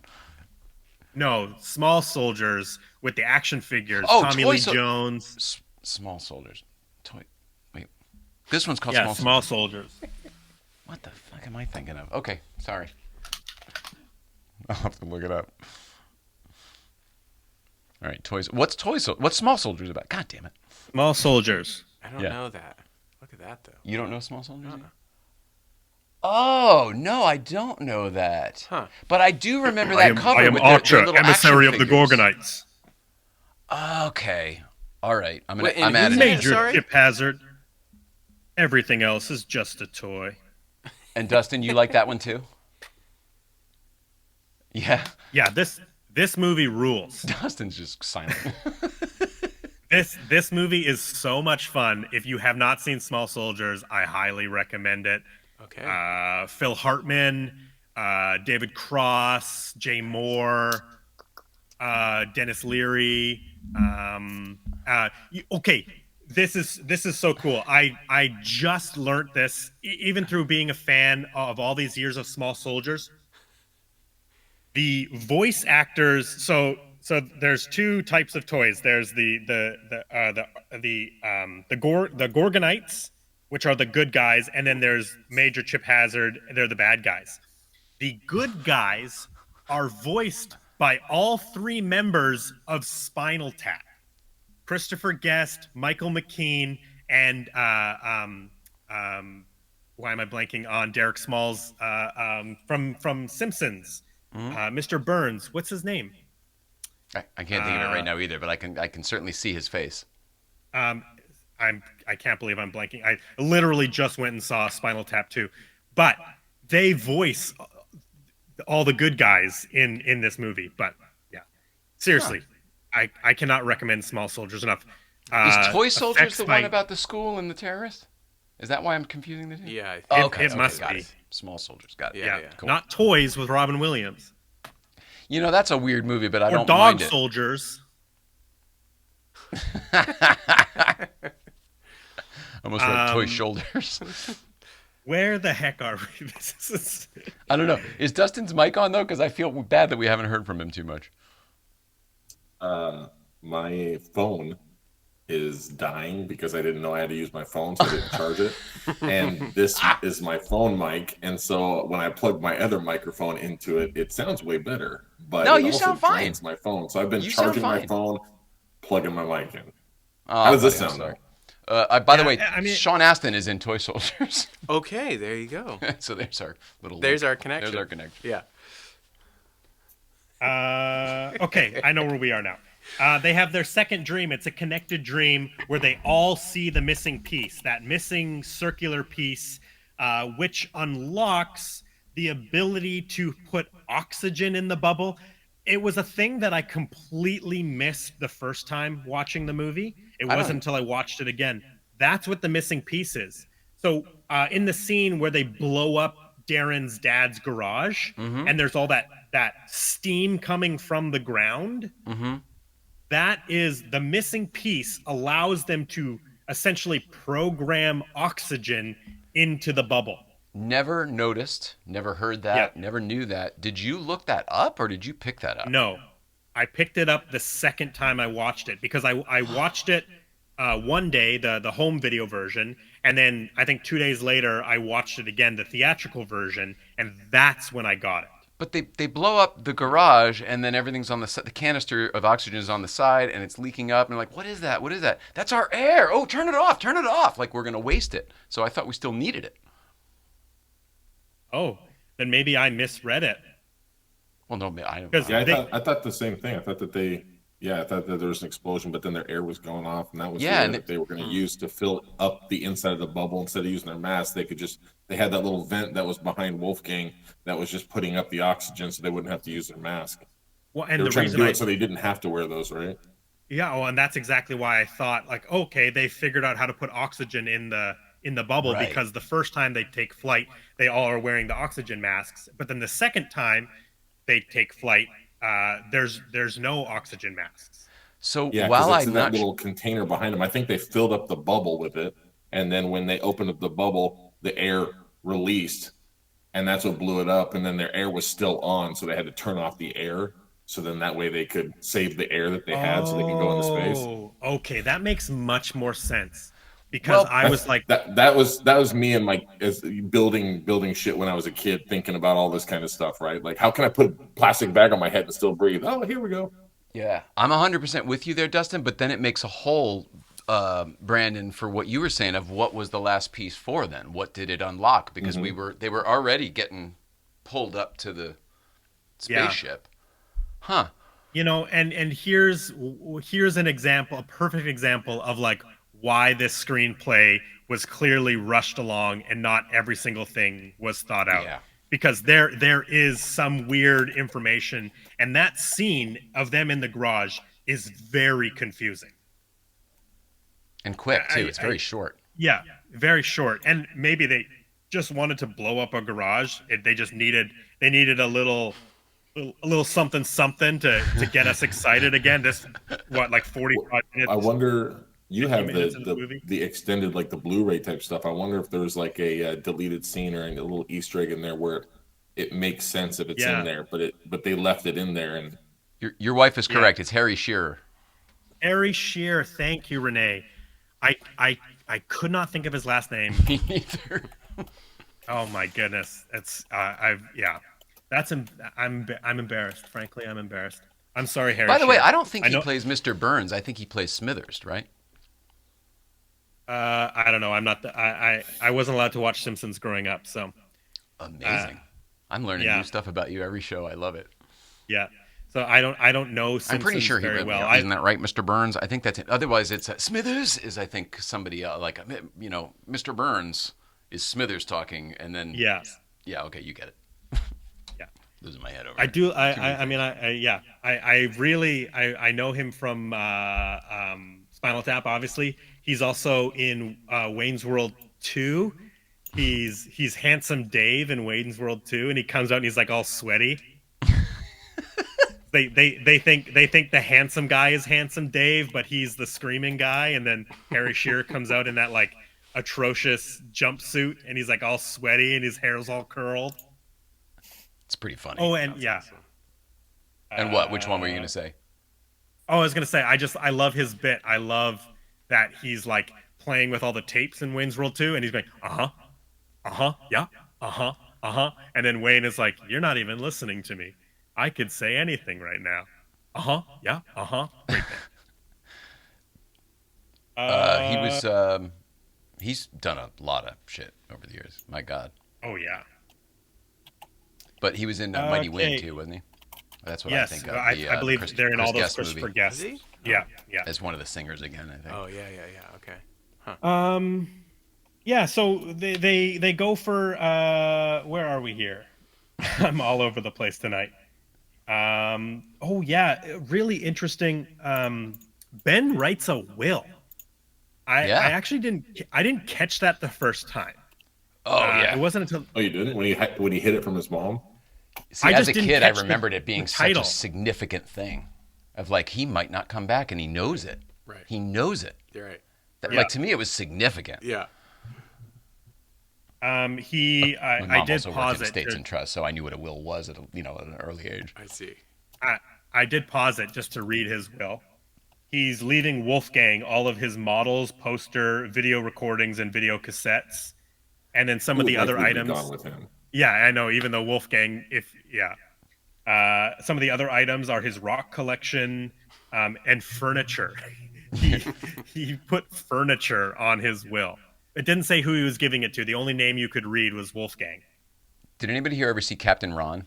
Speaking of Martin Short with yeah. Kurt Russell, it's one of my all-time favorite comedies. Nicole's too, but the mom in that is Ben's mom in this. I can't remember. Oh, Mary okay. Kate something. Yeah. She's like, "What are you doing?" "I'm writing a letter to Grandma." "Oh, okay, great." She goes to leave. Yeah. Like worst mom ever. Like Right. she doesn't smell Yeah. shit. Yeah. Yeah. Then they have their sort of their big launch into space, just as Dick Miller is finding them, watching them take off. And here we get to my line that just gave me chills. And he just looks up there, and he's not a mad cop. He's a proud guy saying, Yeah. "Way to go, kid." He Yeah. looks up, he's watching it happen, and he's like, "Way to go, kid. Like, you did what I couldn't do. I totally wanted to do that. You did it. Way to go." Gave me chills. Yeah. Loved it. He is like such an actor that plays like a nice guy so well. Like Nice even going, kid. Nice again going, kid. in Small Soldiers, like the way he's friends with like the young kid in Small Soldiers, I remember always being like, oh man, I wish I knew an adult like that. That would give me nice. It would be nice to me, like the way that Joe is. Yeah, the boys take off. Wolfgang says they're here because they get called and blasted past the moon and picked up by an alien ship. But awesome And- Poltergeist reference 3 years later. Yes, exactly. Just perfect timing.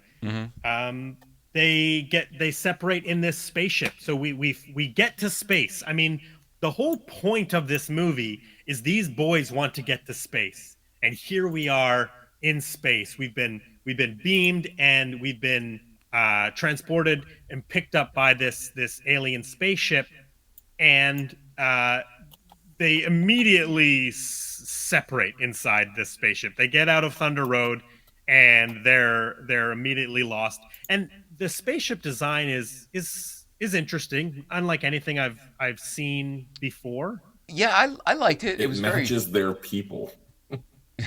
See, I think it Yeah. doesn't. I think it doesn't match the people. It seems very dark and I don't know. It's cold. Brutalist is how I would describe the architecture. Yeah. Yeah, And I mean, then a lot you of got it. these cartoony. Yeah. All bright colors and all that. To me, it just looks like an old you got a Honda Civic, and then you got the big truck for the dad, right? And Big time. that he's a junk driver, and the kids are just trying to be 16-year-old alien kids, and Yeah, I Yeah, mean, it's kinda as that above, view. so below, right? It's kind of the same thing happening up there. Yeah. yeah. I know it's not like supposed to make sense because it's an alien ship, but I was like, none of this makes sense. Like the hallway is the thing that makes the most sense, because I understand, like, we know what hallways are, but the weird like concrete pillars that they're walking on, The slide things. slide to the cage. I I never would have wasn't- gotten out of that cage. The fact that the Darren has got balls of steel, the way he just Brave. and goes and gets on that other And- thing, and there's yeah. like, and it's like then Luke reaches Skywalker. There's across infinite nothing below. Right. Yeah, we don't know what's down there. No. It does lead to a really cool like Robo Spider stop motion sequence. That thing is one of my favorite creatures in the movie. I love that thing. The sounds Yeah. it makes when it's ding dong ding dong ding dong Yeah. ding, and then it's got the saxophone eyes. The kind of. Yeah. I Well, love and the that little thing. the little camera thing that comes out is Yeah. like it's like Jabba's palace, right? It's like Oh. I don't know if I it's got like there the yet. exact same thing. Jabba's palace. I like that. Yeah, Right, that with little the the noses eye that come comes out and out. sniff. Yeah. I love those And I little. mean, it is cool, and like it's kind of it's fun. That's what I think. Jabba That stuck in my head now. the end of this film, the end of this film is like trying to be fun. This is Yeah. where it starts to feel very much like this is for kids, Yes. right? Well said. Even as an adult watching this movie for the first time in 2025, I was really, really, really enjoying it up until this point. I feel like the movie, like the movies we've liked growing up, from Back to the Future to Ghostbusters to even Goonies, they played it straight, no matter what was going on with Sloth or anything else, which was very cartoony in its own right. They just played it so straight that you had no choice but to go along with it. The moment we get to space and you've got it becomes like more of a Muppet movie, almost like a Jim Henson-y kind of thing. It is a and the tone major changes tone dramatically. shift. Yeah. Yes. We are in a completely different movie once we get into that spaceship.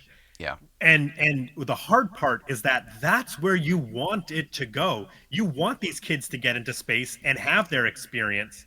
But in the end, I do feel let down by the alien encounter. Mm-hmm. And I liked what they did with it, but I wouldn't have done it the way they did it. I liked the idea that it was pop culture, and because all they have as information beaming from the us radios is the up. TV signals Yeah. were beaming into the sky. Yeah. Which I can't think of anything, but I feel like that has been done since 1985. It's definitely been done before, or it's not before, done since. I mean, right? Okay. Like, I can't think of an example. I mean, but even Contact, even though it's Hitler, it's the World Olympic Games that they was the first broadcast sent to space. Yeah. And like you said, Jay, I really like that. I like that concept. I like that they're picking up our radio waves, and what they're learning about us is what we're putting on television and on the radio. Because plot-wise, there's an interesting point there. Goofy. What's that? I didn't hear that. Oh no, plot-wise, it becomes an interesting social point, really, when it comes down to like, well, why haven't you come seen this before? Like, we know what you do to us. We know what you do to us. Exactly. Look, and then they play the movies back, and the kids can't explain that they're just movies, and then we're not really like that. Yeah. And I think at one point he even says like, "Well, I guess we are, but not to you. We haven't met you yet." I'm like, that's the wrong answer. Yeah. Right. That's the wrong answer. Yeah. Right. Yeah.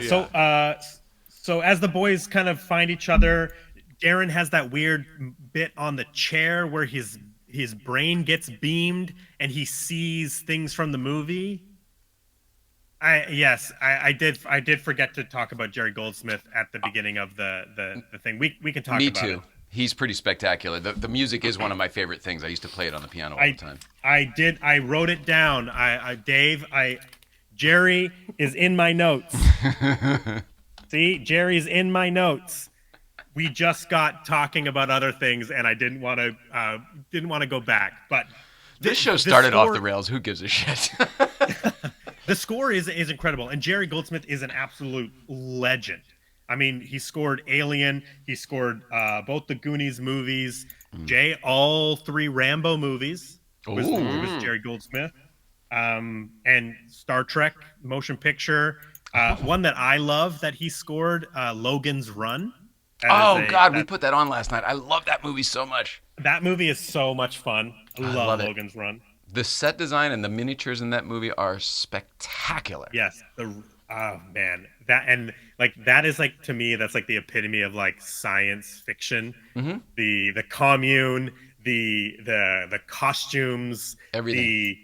The story of like, we all die at a certain age. We have to get 30, out of here. We can't be more than 30. We've got to retire ourselves, or whatever they call it when the you float robots, to the ceiling. the ray guns. Everything about Logan's Run is awesome. I love that movie so much. We've sort of alluded to the alien Whack. We first meet him, played by Robert Picardo. He looks like Slimer with legs. Mm-hmm. He speaks in pop culture references. The first thing we hear him say is like, I think he does the theme song for Mr. Ed. It's not the first thing he says, horse. but when they're walking back to the other room, he's like, "So follow me." He starts singing it, yeah. So horse is a horse, of course, of course. Yeah, and that's honestly that was the moment where I was like, I'm okay, well, it's not even I'm out. I'm like, okay, this is what this is. I know where they're going with this. Like he's okay. going to be speaking only in quotes, and that's If I'm not essentially what he mistaken- does. Oh, go ahead.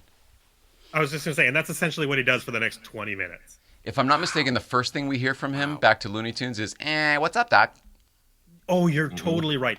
You're right. So that with the Mr. Ed thing is why I was like, okay, this is Obvious. I get it. This is what he's doing. And to be fair, I will say Robert Picardo does an incredible job. He does the voices, he does the mannerisms, the characteristics. He's going a mile a minute. Yeah. He's doing shtick is essentially what he's doing, and he's doing it really, really well. I just think it goes on for too long. I don't disagree with that at all. Yeah.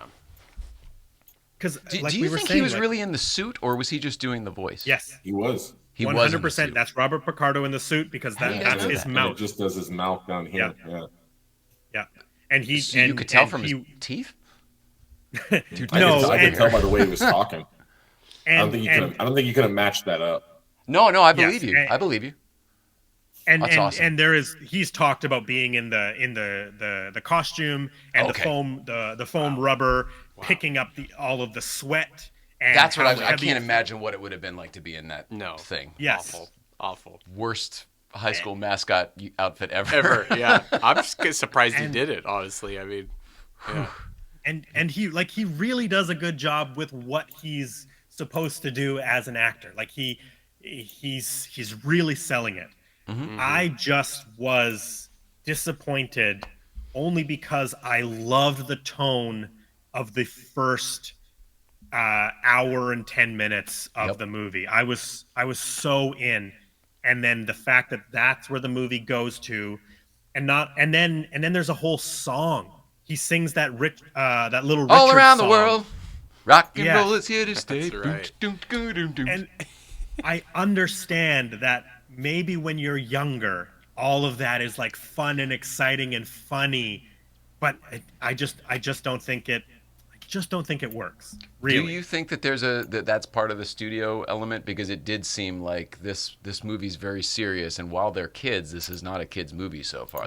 These are kids in an adult's movie, and then It actually is obviously Joe it Dante. turns straight kids movie once we hit the space. That's all Joe Dante. It is, okay. That's what he wanted to do. Got it. He wanted to do all the Looney Tunes, all the film references, because Got it. that's what he knows. Got it. And like we were saying, like it is a very good idea.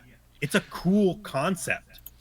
Maybe it seems weird for a few minutes, but then once we find out they're kids as well, Yes. does that actually make more sense? Does maybe the dad should have come in sooner? I love the fact that we find out that these two, that Whack and Neek, who's so into Wolfgang, by the way, like laying it on thick. She's into that kid. I love the fact that it's revealed that they're kids and they like took Stole the they car. went for like a joyride. Yeah. Stole Dad's And car. Their dad's big ship pulls up, and then a bigger version of them, who's actually also played by Robert Picardo in the suit. Amazing. Robert He just Picardo comes plays humans. Like, what are these humans doing? And his little feelers had hands on the top because he's all grown up. full arms. Yeah, right. Full arms. The voice of the dad is actually done by Frank Welker from Scooby Doo. Fred from Scooby Doo. Yeah. No way. That's awesome. Yeah. That's Frank Welker. So I love that. I think it's great that these kids were joyriding. They were sending out signals to these other kids to essentially like come and play. Yes. I just think that section of meeting Whack to him doing his whole monologue, Ed Sullivan, all the Milton Berle comedian stuff into the Little Richard song, I think that's too long. It's a rolls can hardly. like- rolls down one hill can hardly get up the next. Do And you see, think? like, Do you think, It's Brandon, good. that it was necessary to combat the heaviness of the reveal of what the humans would do if the aliens ever came? You know, when they show I the still movie think- montage. Yeah, we can't. the day the Earth stood look still. what you would do to us. I Because that still was kind of think a it would've heavy been moment. The impactful. tone changes there too. Yeah, I still think think it you're would have been right. impactful. Sorry, Yeah, go I ahead, agree. Dustin. Oh no, sorry. No. I actually was didn't just- hear what you said. Oh, with what Jay was saying, like I think in that part of the movie when you have the aliens who are kids, you have kids that are going to space, you have other aliens that want friends, that want to get to know people, right? So, but they can't go all the way to Earth because they don't want to die, right? Because they think that we're just going to kill them. And I think that germs. humanizes them and gives them the same ability to. That's their dream. Then you have, Ben and Wolfgang. That's their dream, and so now they're meeting for the first time. So it kind of humanizes the situation where they're kind of like, we're the same. We're just Yeah. different, right? And when I was a kinda, kid- to me, like I said, I agree that part could have been done better, but I think in the '80s, I think that part to me felt like, and forgive me if nobody agrees with me, but to me that was Sloth and the Goonies, and Sloth becoming the Goonies. Wow. He was so different from the aspect of it, but he was the same, right? And so Interesting. but he was ugly and big and weird and that kind of thing, right? Yeah. So to me, that kind of was that humanized part that they had in that correlation for the kids. So when I saw it, when you're a kid growing up, I loved it because I'm just like, man, I wonder if we're the only ones out there, and I wonder if they are just kids like us, And Wow. to that point, they sort of directly parallel that relationship, because the person who says, "No, that's their dad. I know that," is Darren. Right. And- Is And Darren, yep. He knows. He knows that Yeah, tone. Darren knows the tone of a dad yelling at his kids, right? And that was a huge moment, like you're saying right there. That was a huge moment because it was a lot of him yelling, Yeah. probably too much time, like you said, Brandon. But then he looks over at him and he goes, "It's their dad." Yeah. Like, Yeah. He's like, trust Yeah, me, and- it's and their dad. I think Yeah. that's the only complaint I have about this movie is the timing, the pacing at the end is, I think, just off. And I just think it's a lot. But I love all of that, and honestly, like, that is exactly why I love talking about movies, because everybody has a different perspective and everybody came into a film a different way, and everybody gets something different out of it, right? When I think this is 1985 and then we realize that they're all just kids, I think about, well, what would I do if I went to my friend's house in 1985? We usually just watch television. Yeah.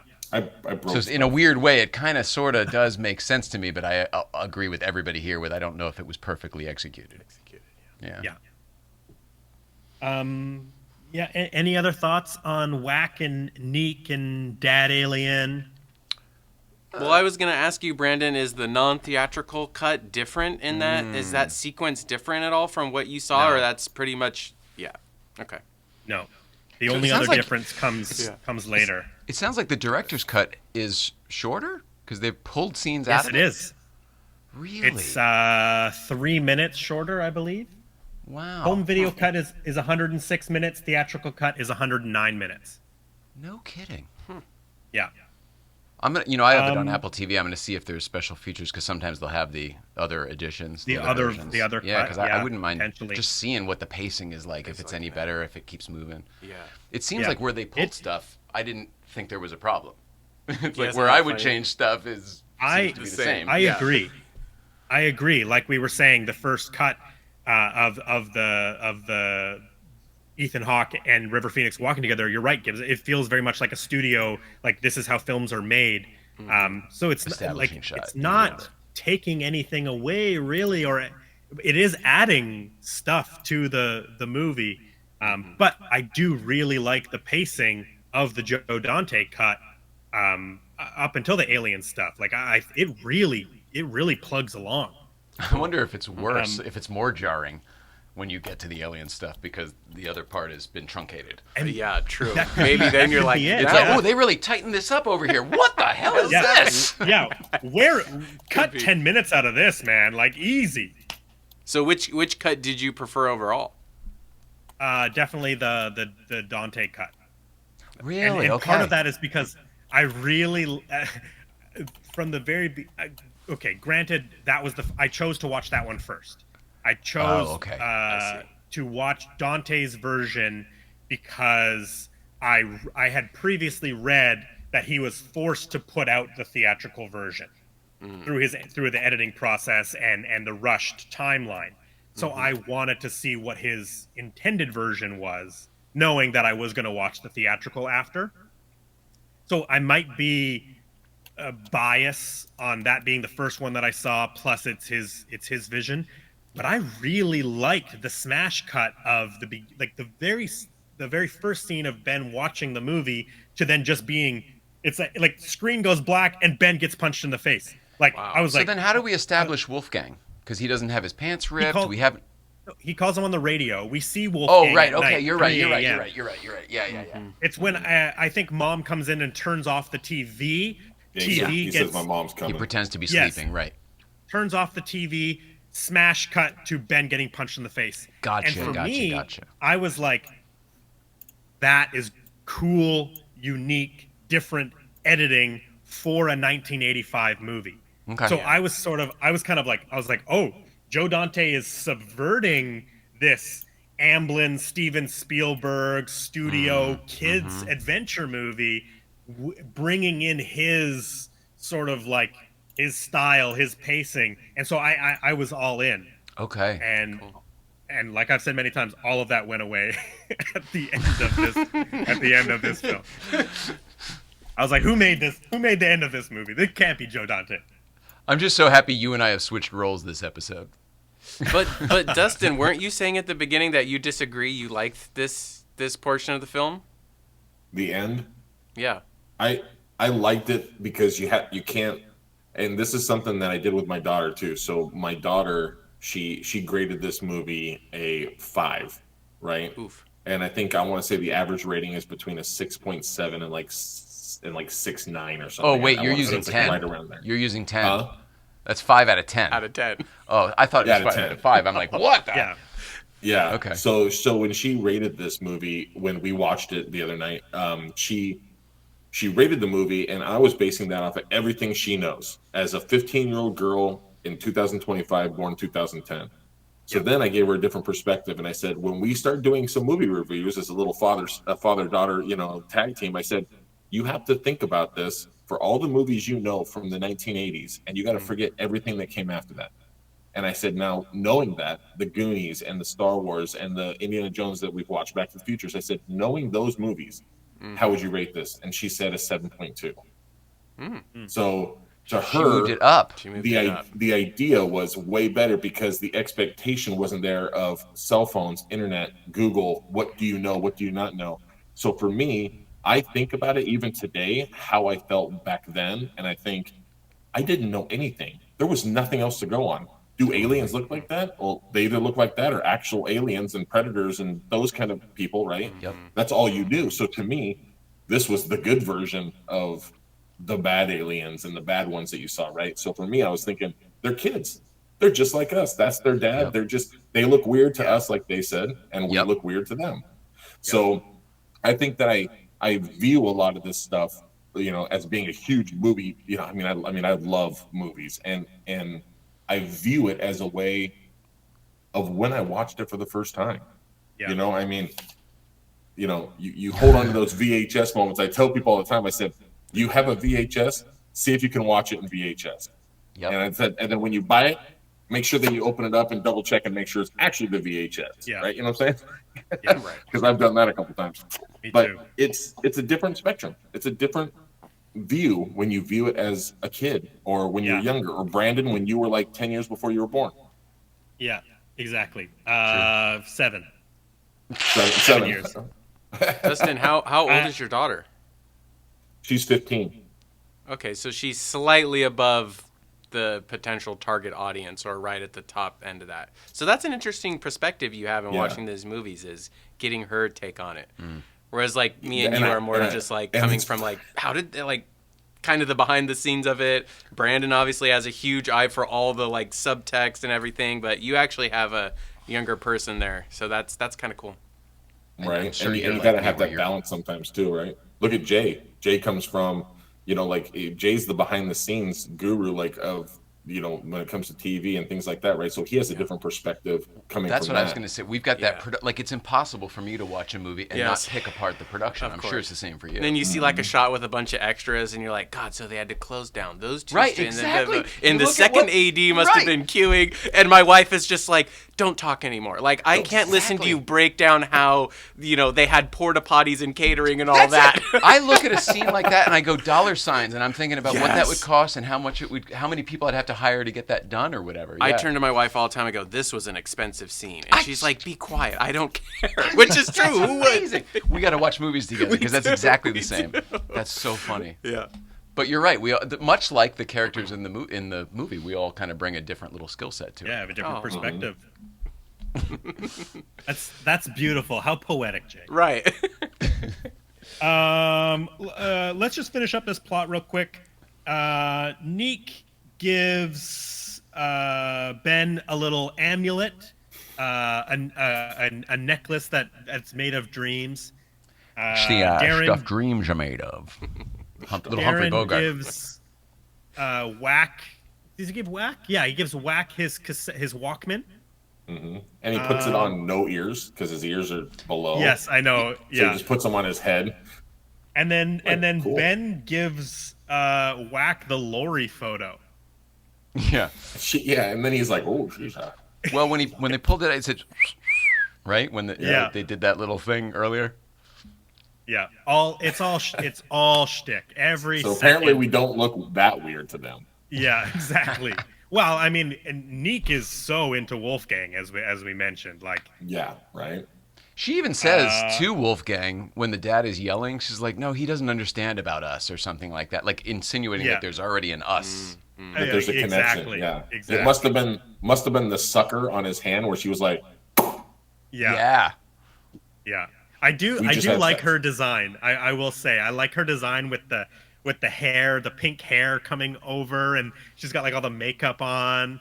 I was like The eyelashes on the eyes. Yes. her face was like horizontal, and then Yes. the guys are like vertical. Yeah. Yep. So Dad lets them go. They get back in Thunder Road, and they head back to Earth, and they crash in a lake. Lori is there for some reason. She sees them. Well, not coming for some back. reason. Not for some reason. She started having the dream. And then she woke up and she Oh, ran that's down right. there. Yeah. Oh, you know what? You're totally right, because I remember there's that shot where Ben is having the dream earlier in the film, and she's in the window. Yes. And Which he's trying to talk to her. actually- Lori, it's a dream. It's a dream. I absolutely loved that shot because they clearly shot her in a window of an actual room and then matted out just her window. So as the camera's moving, the perspective of the back of Yes. her room is changing. Yes. And it just works so well and looks so cool. I totally agree with you. It reminded Yeah, me, so- every time I saw it, even as a kid, it reminded me of the opening of The Twilight Zone. You remember the montage where the window would come by or whatever? It just always had that feeling Yeah. to me, and That's I loved that so much. Yes. Cool. So quick on that part that you said, when he has the amulet, right? And it's like the stuff that dreams are made of, right?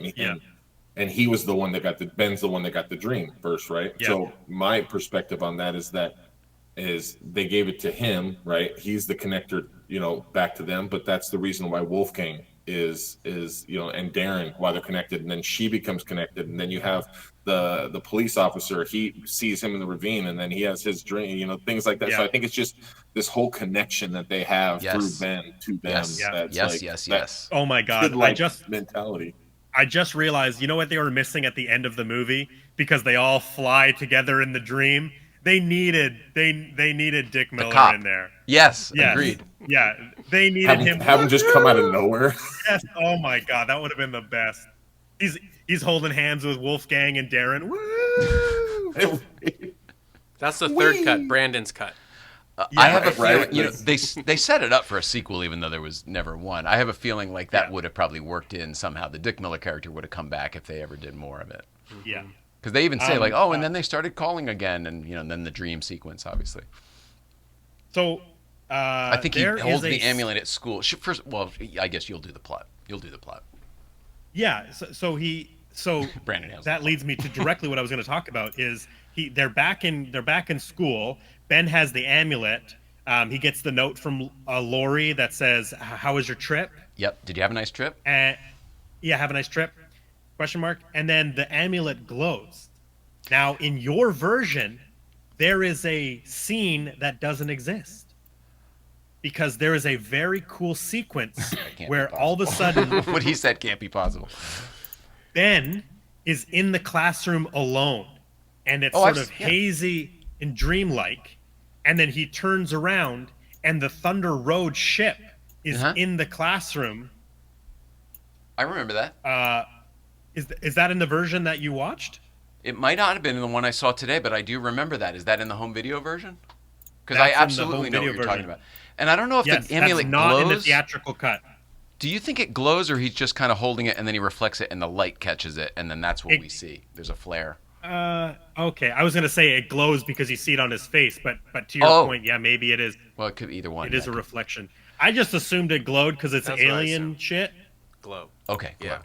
Yeah. Okay. But I Yeah, do remember that where then all the students are gone, the desks are still there, but in the back of the classroom is the Thunder Road, which has already sunk to the bottom of the lake. Huh. Yeah. That's I'm not going to go back in and the check. I don't think that theatrical- was in my version today. You're right. Yeah, that's not in the theatrical version. Once again. And then until today, I don't know if I ever saw it in widescreen. Like, I think, like Darren's version, I probably only ever saw this on HBO or VHS. VHS, cool. Yeah. The and then the final sequence is they're all connected in the same dream. They're all flying through the clouds. It's very Peter Pan. It feels like it feels like it's referencing Peter and Wendy and her brothers flying through on their way to Neverland. But this is a new map, and they make a lot of comments about that. Ooh, this is more complicated. Ooh, this is more complex. Yeah. What is this one gonna do? Yeah, where are we Ooh. gonna go? Yeah. Yeah. And then Lori floats in. Yeah. Yeah. And like, whoa, whoa, whoa, whoa, Yeah. we got it. yeah. Oh, and then they share a kiss. That's right. They. Oh, you're right. Ben and Lori share a kiss. Of course. Yeah, I flying mean, kiss. like such a ride, really. No kidding. That's an understatement. Yeah. Well said. Yeah. Here's some. Any other thoughts on the film, Dustin, Gibson, Jay? Nope. I'm gonna see what else. I mean, not except for the fact that as a kid, I was always waiting for the second one to come around. It always felt like there was going to be another one, right? So you always wanted that. To me, that was like the Back to the Future and Flight of the Navigator. I always wanted to see Flight of the Navigator, return, right? I mean, Back to the Future, it happened, but like Flight of the Navigator and Explorers, to me, were two of those movies where the second one that was going to come was always going to be that surprise. There was going to be something better, something bigger, right? Yeah. So Flight of the Navigator, I just thought like two ships, right? Like as a kid. Yeah. Pee Wee Herman and Pee Wee Herman Jr. I love that you put those two together because both are so good and yet not 100%. I love Flight of the Navigator with a passion, but it's majorly flawed. Oh yeah, easily. But I would have loved the second one of those. Although you know what, you can watch Lisa Down's documentary, Life After Navigator, Life After the Navigator, and it follows Joey Kramer and all this stuff, and it's kind of interesting because you learn so much. It kind of is nice. It's not a sequel, but it's nice to go back to it. I was talking to her about trying to get Joey on the show. Joey Kramer, yeah, that'd be awesome. Yeah. A note this is more of a question. Did you guys notice how straight Ethan Hawke's teeth are in this movie? Whereas in life, I don't remember them ever being straight. Like all his adult movies, they're a little bit, And and as a kid, every time he smiles, they're like perfect. Yeah. Maybe you got his one thing wisdom I teeth in there. noticed Maybe. is I could feel Ethan Hawke's performances as an adult in the child version of himself. There was something about the way he said things and the way he looked. I was like, oh my god, like he acts the same. Like I could just see all of his performances from his first film. Yep. Like that's how good of an actor he is as a kid. Is that he's still like at the top of his game, 40 years later. But I could see it all in the 12-year-old Ethan Hawke. Yeah, I mean, I So love Ethan Hawke as an actor. I mean, I think he's always had some of those roles that were, um, you didn't think that was a role for him until you see him start acting in it, and then all of a sudden it turns into like one of your favorite. Like for me, like Training Day was one of those ones where you had Denzel Washington, but for him to be able to play opposite of Denzel Washington and do just as good as a job, and that kind of stuff. Um, but yeah, I love Ethan Hawke. I think What's your favorite Ethan Hawke movie, everybody? I have two. Just because I like Dead Poets Society. Yeah, technically I have four, but I'll count the Before trilogy, the Richard Linklater Before trilogy, as one. Okay. That's the three films with Julie Delphi. Is that her name? And then Richard Linklater's other film, Boyhood, with Ethan Hawke, the film that they shot over the course of 12 years with real aging actors. They shot it every summer for 12 years, right. And the actor starts at, I think he's like 6 or something like that, all the way up until he graduates, goes to college. Yep. It's Ethan Hawke and Patricia Arquette, and it is as the parents. such a cool movie Yeah. because you're watching these people actually age, and this story is great, and the film is great. That's a big swing too. I love a big swing. I mean, that Boyhood, that was totally. It ambitious. has to work. That's an Totally ambitious ambitious. freaking. Yeah. Just to get a studio to sign on to that, they're like, we don't even know And who's going to work here in a dozen years. Are you they kidding would- me? I can't How many greenlight this different thing. executives oversaw that Right. movie in 12 years? Yeah. Probably How many times 12 it to could have 15. gotten pulled? Yeah, exactly. exactly. It's amazing. And they would write it every year, kind of inspired by things that were going on. And truthfully, like if anything were to have happened to anybody, they didn't want to have the story planned out. It's just, okay, next summer we know we're spending 6 weeks shooting this. Let's write this next year, right? That's incredible. That is Yeah. incredible. And that actually explains some of my questions about, like, how did you know Richard Linklater was going to live long enough or whatever, to do a 12-year project? You just don't know. Anything can happen. No. Yeah. Wow, that's wild. what a favorite Ethan Hawke's for you guys? Did you do all 4 of yours, or was that? We'll just do Well, the two. I counted the Before trilogy as Oh, one. I got it, I got said it, it's got it, technically 4 movies, but the Before trilogy is one story in my mind. Got it. What about you? He took Boyhood. Boyhood's good. Yeah, it is. What about Gattaca? Remember that from the 90s? I've never seen it. Not my favorite. No? Okay. What about Predestination from a couple years ago? Yeah. That was a very interesting movie, I thought. That was an interesting movie. Nice concept, very high concept. Yeah. Were Was you that- guys fans of The Purge? Not really, Yeah. no. Oh, shit, I I like forgot The he's the Purge. dad in The Purge. Oh, my Oh. God. You're right. Yeah. that you is know what a, I just saw Oh, go ahead. I was just gonna say that there is some Blumhouse movies that I think that they understand their own concepts by the time the second movie rolls around. Hilarious. Interesting. That's right. So That's funny. the Purge, I think, is the perfect example because what I think people actually wanted to see was the chaos of Purge Night. And that is an aspect of the first Purge, but the first Purge is really like a home invasion. It's a home invasion story, yes, correct. absolutely. Yes. It's but it's not until the second movie Smart Room? Yeah. when it Smart when House. it's like Safe now House. Safe, Safe house. room. Yeah, Safe room. Safe Yeah. room. Safe Panic room. room. Safe room. Panic Panic room. room. Panic room. Oh my god. All right, we got there. I'm sorry. You know what I just saw recently? It was a Netflix movie that I didn't think I'd like, mainly just because it was so heavy, but I really liked it a lot. Was Leave the World Behind, Ethan Hawke. Oh, that sounds so okay. familiar. No, I haven't heard of that. Leave the world behind. Is that what you said? Yeah, nobody else. I think it's Julia Roberts and Ethan Hawke as the couple. Oh! I know exactly what you're talking about. This is where, like, there's the theory that there's a cabal who controls everything, the government and all the decisions and everything that Yes. happens in the world. Yes. And then the premise of this movie is, yeah, all that's true, but guess what? No one's in control. In control. So when somebody does pull the plug, which could be anybody, it could be somebody who's rich and powerful, or it could be some guy with a computer or whatever. Right. Nobody knows what's going to happen, and all hell breaks loose. Yeah. And it was pretty interesting. Yeah. And the guy from Green Book, which is a fabulous movie, I can't remember his name, the actor who plays the musician in that, African-American actor, is so talented, and he's in this as well. But I would recommend it. I would recommend it. It came out at the same time as Civil War, and I thought I'd like Civil War more, and I didn't like that one at all, and then I really liked this other I one. like Civil War. You did? I did. I really did. Well, then you might like this other one, But too, you know though. what? Maybe story-wise, or the things that people like about, I just like the use of the still photography. I thought Agreed. that was really amazing. Agreed. There So were some that's great why I concepts. like it. But I guess other people are like, "Well, what about the story?" And I'm like, "Yeah, I guess whatever." No, there were But good concepts in it, Okay. yeah. Sorry, detour. Yeah. No, But Ethan Hawke's love not it in all. that one, but he is in the other No, one. he is in the other one.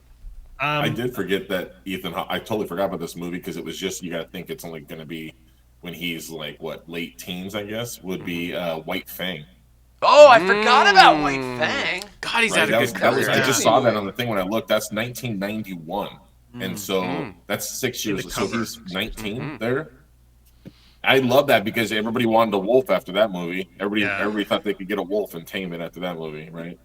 I had Well, it's 4 a dogs. beautiful I thought story. one of them had to have some wolf in them.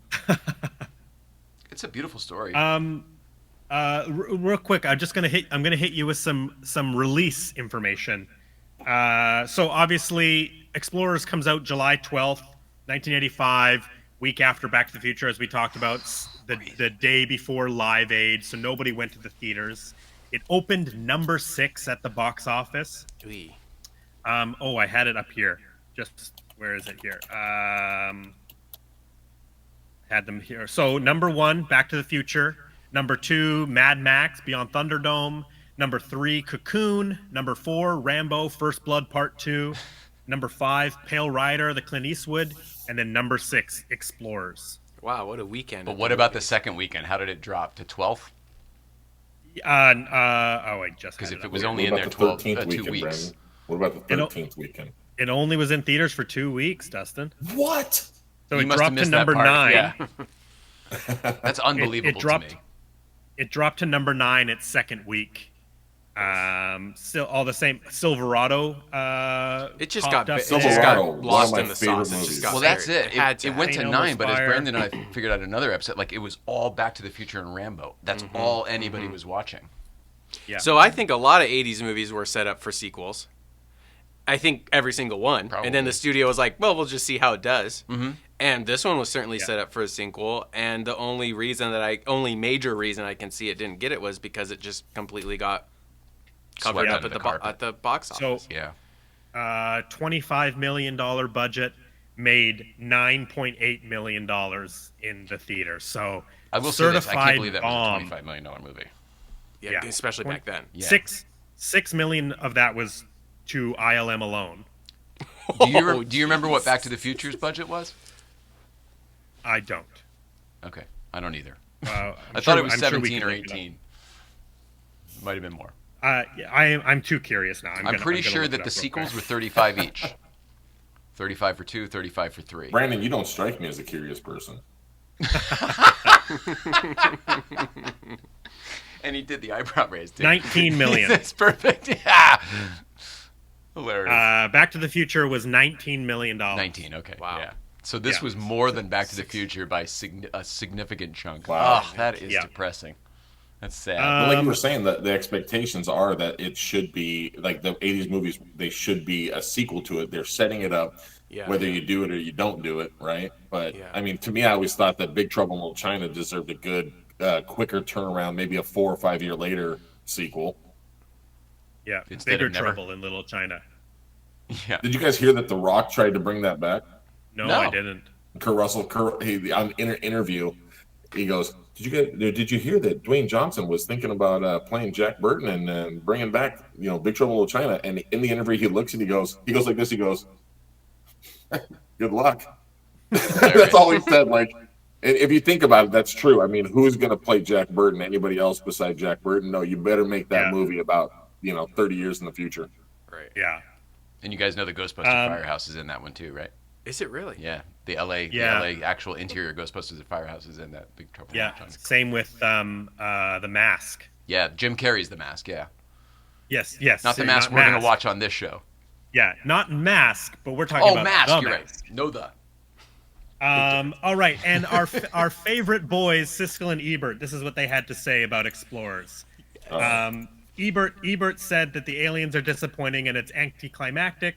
Siskel said it's real boring. He said it's like a Johnny Carson monologue. It's like the Johnny Carson monologue. After that, it's less interesting. They both agree that it was the wrong idea for the payoff at the end, and they both gave it thumbs down. Yeah. Wow. I get that. I wonder though how much money it made in VHS sales, rent. I wonder if they recouped some money though as the years went on. They cult had to, because classic this was type on of thing, HBO my or- whole childhood. Okay, so that right there. Yeah. And the VHSs I'm that we all VHS, had. Yeah, yeah. Yeah, I always think. But I don't know So, about 14 million. Probably not. I watch a lot of movies. I love movies very much, and I always find it interesting when something isn't on my radar. I feel like there's got to be something in the culture where I've never really, until we decided to do this show, I had never even really heard of Explorers. I didn't know it was the Joe Dante film. I didn't even know Ethan Hawke was in it. I just don't think people are talking about it. Right. And I think part of that is because maybe the payoff isn't as good as it could be. And so it does sort of get lost in the shuffle. And there obviously is diehard fans and people that grew up with it and have nostalgia for it that do keep it alive to the point where Blu-ray re-releases are happening. Right. But I always think that there has to be something if it's not in the conversation 40 years later, right? Yep. Totally agree with you. There's lots of good stuff in this movie, That's what but I told it's you. hard when the end isn't paying off for adults, let's say. Yep.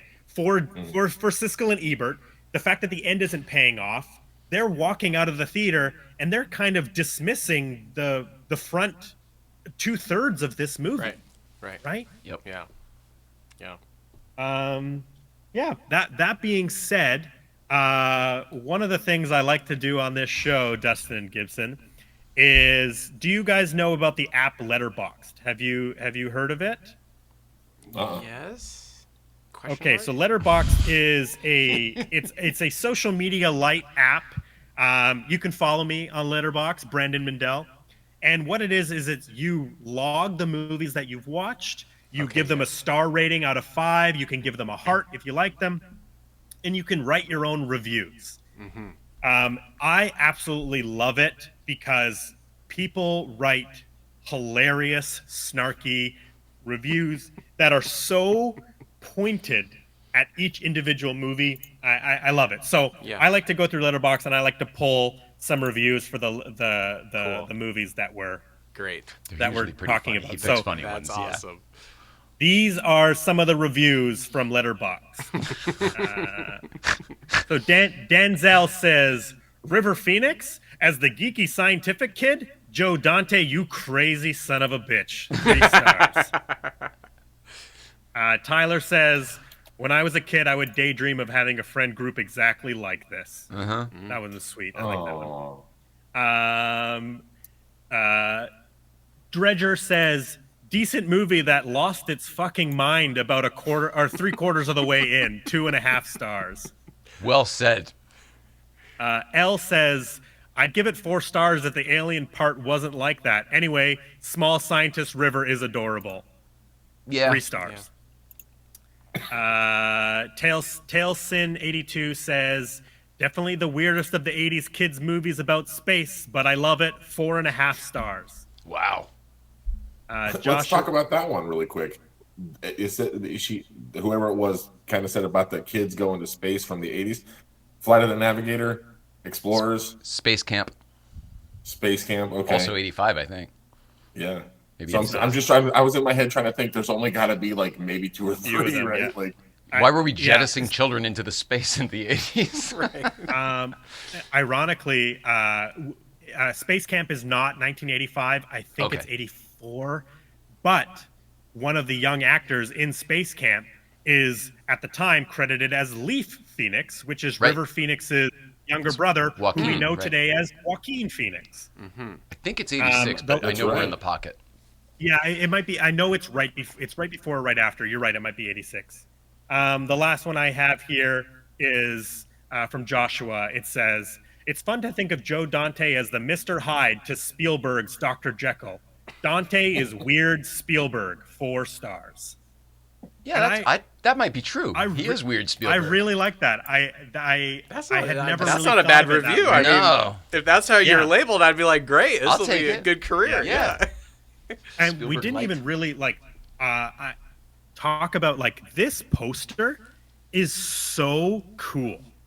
I agree, Oh, yeah. but I don't Bike, think the it says anything about the skateboard. movie. No. No, and actually that was the post that I made today. I showed both the posters because this poster is so intriguing to me. It is so mysterious. It's so cool. It's very Steven Spielberg, very Amblin, very Yeah. E.T. But the other poster is goofy. It's a drawing of the 3 boys with Whack the Alien reaching around, which is arguably, arguably more of a representation of the film. But come on, No, that's cool. Was that like a film, or was that a one of like the posters that came out like for the movie, or was that something that was done later for like? No, which one are you talking about? Are you talking about this one, or are you talking about That the one? This is the official poster. This is the main poster. Oh, gotcha. I believe the poster of the 3 boys was maybe like a European poster. I didn't delve too much into it. I just was looking at all the different posters. But I honestly, I cannot stop looking at this image. I'm Well, you so like bicycles enthralled too, with so. it. Yes, I do really like bikes. Yeah, I just think it's so cool, mysterious. So great poster. Although, if you went just based off of that poster, I would be disappointed in because that every looks, single thing that about looks the movie. like an alien visiting Yep. town kind Absolutely. of a movie, not a kids Exactly. going to aliens movie. So Brandon Yes. nailed it. It is completely not representative of the film. right. Yeah, I talked about this in the Teen Wolf episode, but one of my favorite things about Shout Factory releases is all the cover. They always give you create both. new art for it. Yeah, I love So much like Dustin's VHS, they created the cover with just the Thunder Road on it. But right? unlike And that's the movie poster, it seems like someone who made that poster watched the movie first and said, this is Exactly. representative of the film you're about to see. Right. but it maybe there is a sense of trying to trick the audience because we are 3 years past ET. So I think that there is something to be said about trying to trick people into coming to the theater to see this mysterious space kid alien movie. Yeah. If only they knew there'd be a time travel movie out. Okay, so the very last thing we have big to do one. officially Big on the one, show yeah. is because of Letterboxd. Letterboxd rates their movies out of 5 stars. We rate all of these movies out of 5 stars. Jay, would you like to go first? Sure. I think that if I saw this movie today, I'd probably. It's a big swing. It starts very, very strong. I think I'd probably graciously give it 3 stars because of the nostalgic factor for me. I loved it when I was a kid. I enjoyed watching it today, even though I recognized it wasn't as good as I remembered it to be. I'd say 3.5. Yeah, that's your final. Yeah. 3.5. Nice. Dustin. Knowing that that's being very positive because of the nostalgic factor, I'm aware that Yeah. it's not necessarily a 3.5 star film. Yeah. Oh, are we rating this as in seeing this today, or like an overall of the movie from even as we were kids and stuff? However you want to rate it out of 5 choose. stars. I would do it. I mean, like Jay was saying about the nostalgia reasons and stuff. I think for me that plays such a huge part with this movie. Yep. So if I was grading this out of 5, that wow adventure, even towards the end of the movie, I felt like there was that little quarter for me. That quarter version, it was just everything that was the alien, like you were saying, Brandon, that went on too long. There was just that little bit that went too long. Other than that, the end of the movie, leaving it open, the whole beginning part, the montage, to me, that was a solid 4.2 out of 5 stars for me, because it was the adventure part of it. It was, I'm thinking, I'm a kid. I don't give a flying fuck. This is exactly how I want to see a movie with these kids going to space. So I almost said 4 as well. That's fair. Trying to be more realistic. Gibson, rating out of 5 stars. I'm gonna go 3-2. 3.2. And that's me 3.2? building in maybe 0.2 to 0.4 I of think it. you can only do half. I think you can do half. I can only do half? I think Okay. we're on the half side. I'm going to stay on for 3 then. Oh, we're only going halves? I go 4.5. Oh, You're wow. changing, so 4.5? If I had to round up or down, I'd probably round it up. Okay. So, sorry. So Gibson, are you doing 3 or 3.5? 3. We're Yeah, using the format that the app uses. Thank you. Thank Yeah. you. Thank you. And I am a 3 as well. I really, when I started watching this movie, I was like, oh my god, like this might be a 4. This might even creep into 5 stars. I'm with But- you. It Yeah, starts so agreed. strong. No, I agree. Starts so strong, and I'm so impressed with how it looks. I'm so impressed with Ethan Hawke, River Phoenix, and Jason Presson. I'm just like, Yes. I was legitimately like blown away that I had never seen this movie before and hadn't even really heard of it. And it's just the ending. The ending just doesn't do it for me. So yeah, solid 3 stars. On Letterboxd, I did give it 3 stars and a heart because I think it does. It deserves the heart for sure. It deserves the heart because Yes. I really did enjoy so much of it, but from like a technical aspect, I wasn't fully on board. I feel like this movie has a lot of heart. There's so much yeah. heart, and that Ben has so much heart, and the characters are so good. Like it's very honest and authentic. That's another thing about this. And 80s movies were not always necessarily that way. Sometimes they were kind of tongue in cheek. This was very honest and authentic, I thought, until we all. The kids feel very real and honest, like you said, and Yeah. they're good to each other. You know what Yeah, I mean? There's not. Goonies like. Yeah, Isn't it? Like, yeah, oh, the 100%. parents are having problems. Nobody's life is perfect. That's what the They're 80s all was like for me. They're supporting each other. There's no infighting between them. Right. They're going through this adventure together. Yes. Yeah, and like, the kids are written well. I will say, Agreed. like, Yeah.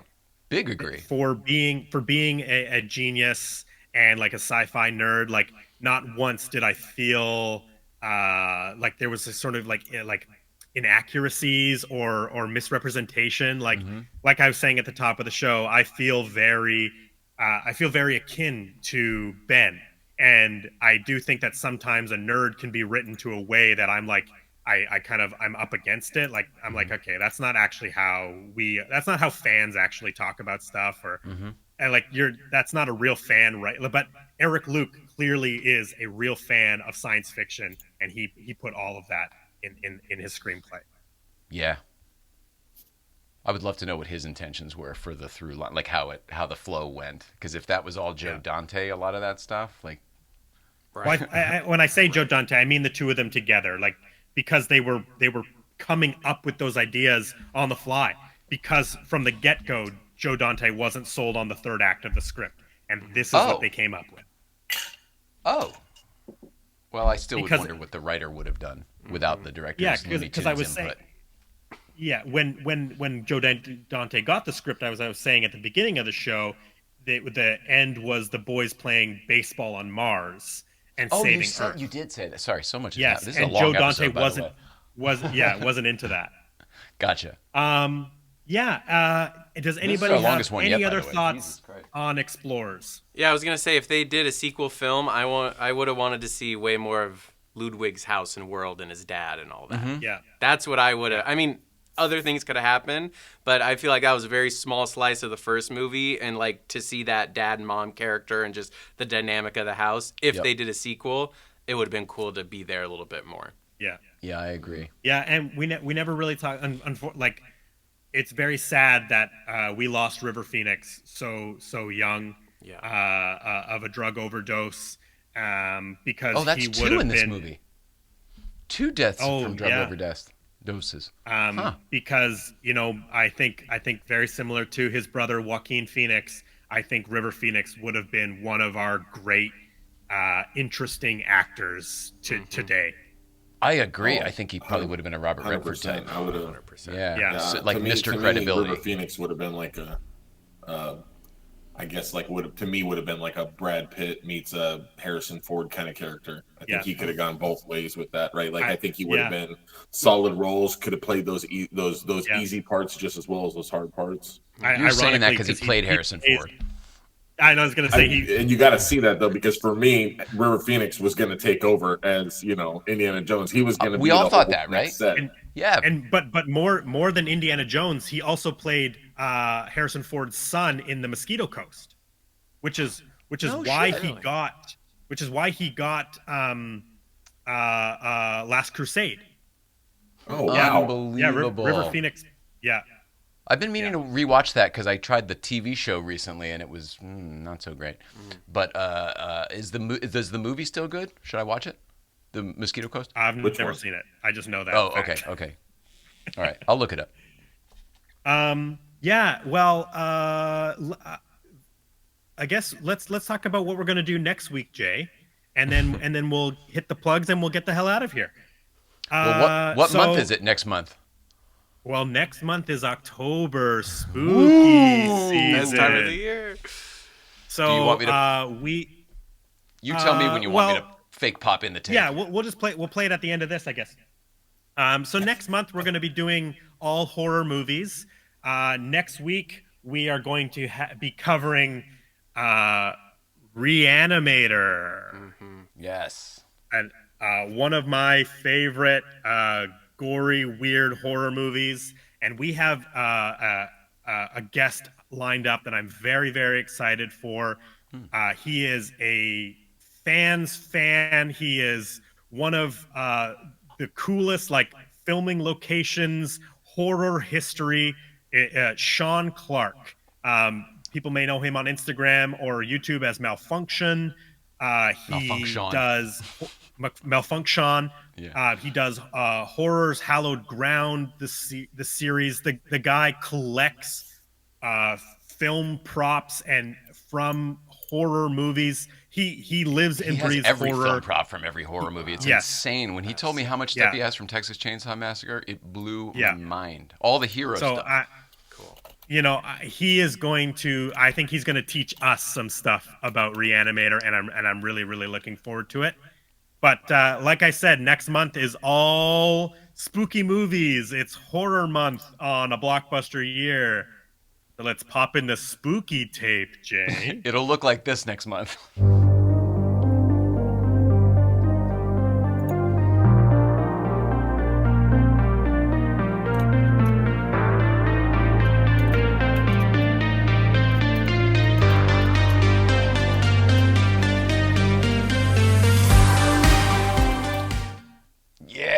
Good job on that. I got to give Brandon so much credit. He does all the graphics and all of the stuff for the show. Wow. I'm always impressed with every single thing you send me, buddy.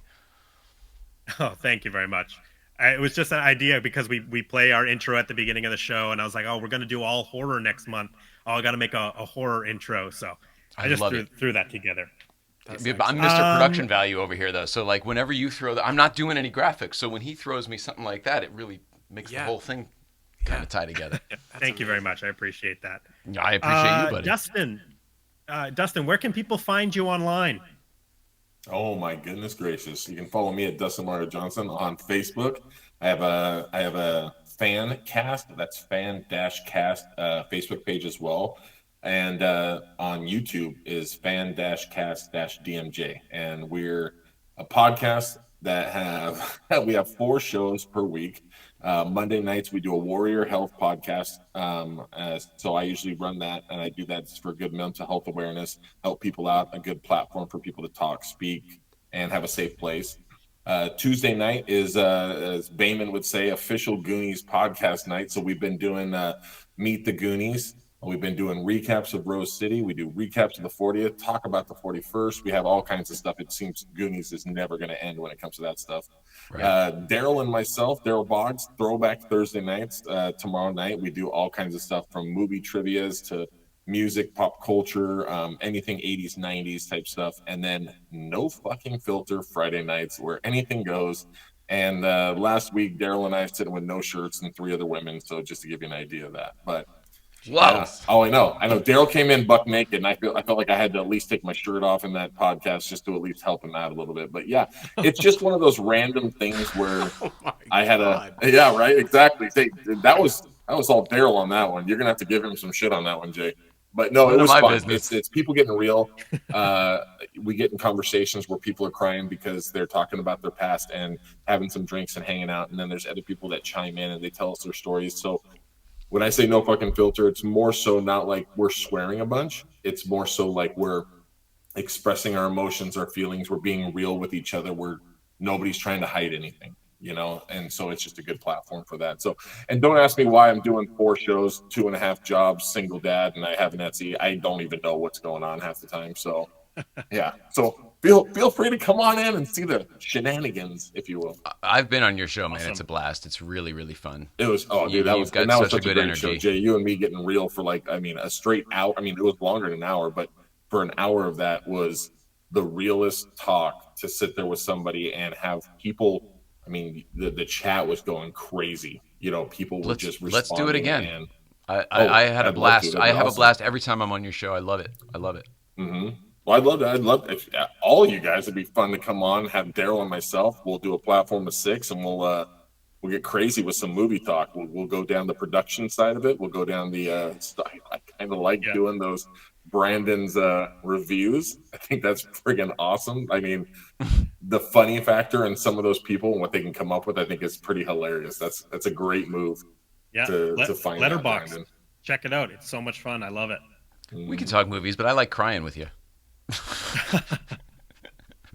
I do. He was having a rough day, and we got together. And I was like, I want to do your podcast tonight because I let's be friends. Yeah, you know what I mean. Like, let's be there for each other. It's all good. It's all good. I love you, man. That kind of thing. Yeah.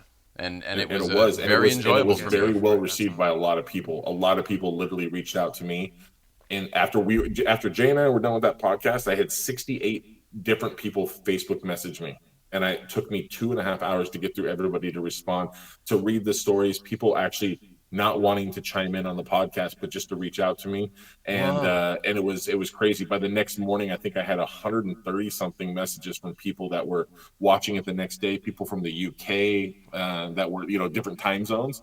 And it was like, wow, I'm like, that conversation really impacted a lot of people. It brought out a lot of things that people wanted to talk about, and it solidified where I was telling Jay, I don't know if I want to keep doing it because it's hard sometimes, right? But then in that moment, it was like, no, I'm going to do this, not just for me, but because of all the people that were telling me, like, it was so awesome for them. It made them feel like they were a part of our conversation. That's so beautiful. It was good. It was good. Not that I'm going to start crying again, but, those moments, that you go through, sometimes it's nice to have a friend there, and it's nice to have people support you. And then you can in turn give that back to them. So we did a late night play set last night where everybody was crying. It was like a men's health thing. It was totally unintentional, but it just was what it was. So I think the fact that you're real and authentic is your draw. That's why I, forgive the term, but fell in love with you when I met you. Up at Bayman and Liz's house. I think you're the real deal. I think you're awesome. If you ever need anything, I'm your guy.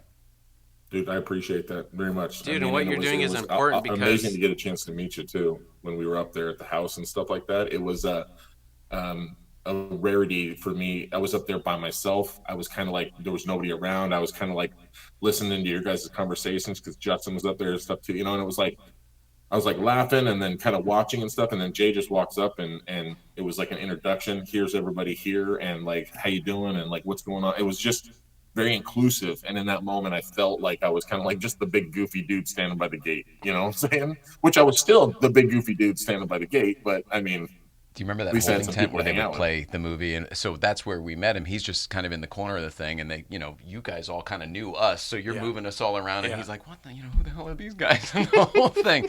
So we all just kind of, butted up. That's all. Yep. It was just like the Goonies. It was, exactly, man. It was. Yeah. It's a good thing we shot that so slow because it seemed like while everyone was waiting for 3-4 hours to go in the house, we all became friends. Everybody made these amazing connections. If we would have been efficient and you only had 5 minutes in the house and out, so it was good. Production was behind. Well done. Yes. Well done. I can't remember how many times I went up to that interview. I can't remember how many times I went up to you and Dave Knight to be like, "Oh, so how was it, guys?" And they're like, "We haven't been in yet." Dude, we were on the second. They said we're gonna have you next. What? Okay, we're gonna have you behind the people that are next. Okay, sounds good. We came up like, hey, if you guys want to go sit down, we're gonna get you. We have a group, and then we're gonna get we heard that for 3 hours. Dave and I were like burnt on our heads. I looked at him and I go, "You want to go to the canopy?" And he goes, "Yeah." I go, "Let's go." And so we just went to the canopy. But I'll tell you what, though, after that was done, it couldn't have been a better time. It was seeing the sunset through the windows.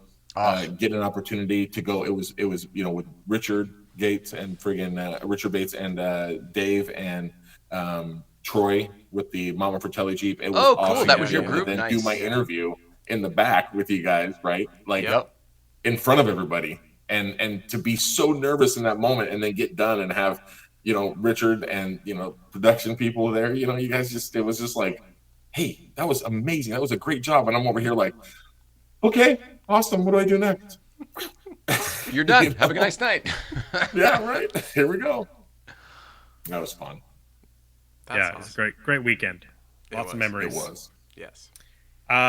Gibson, where can people find you?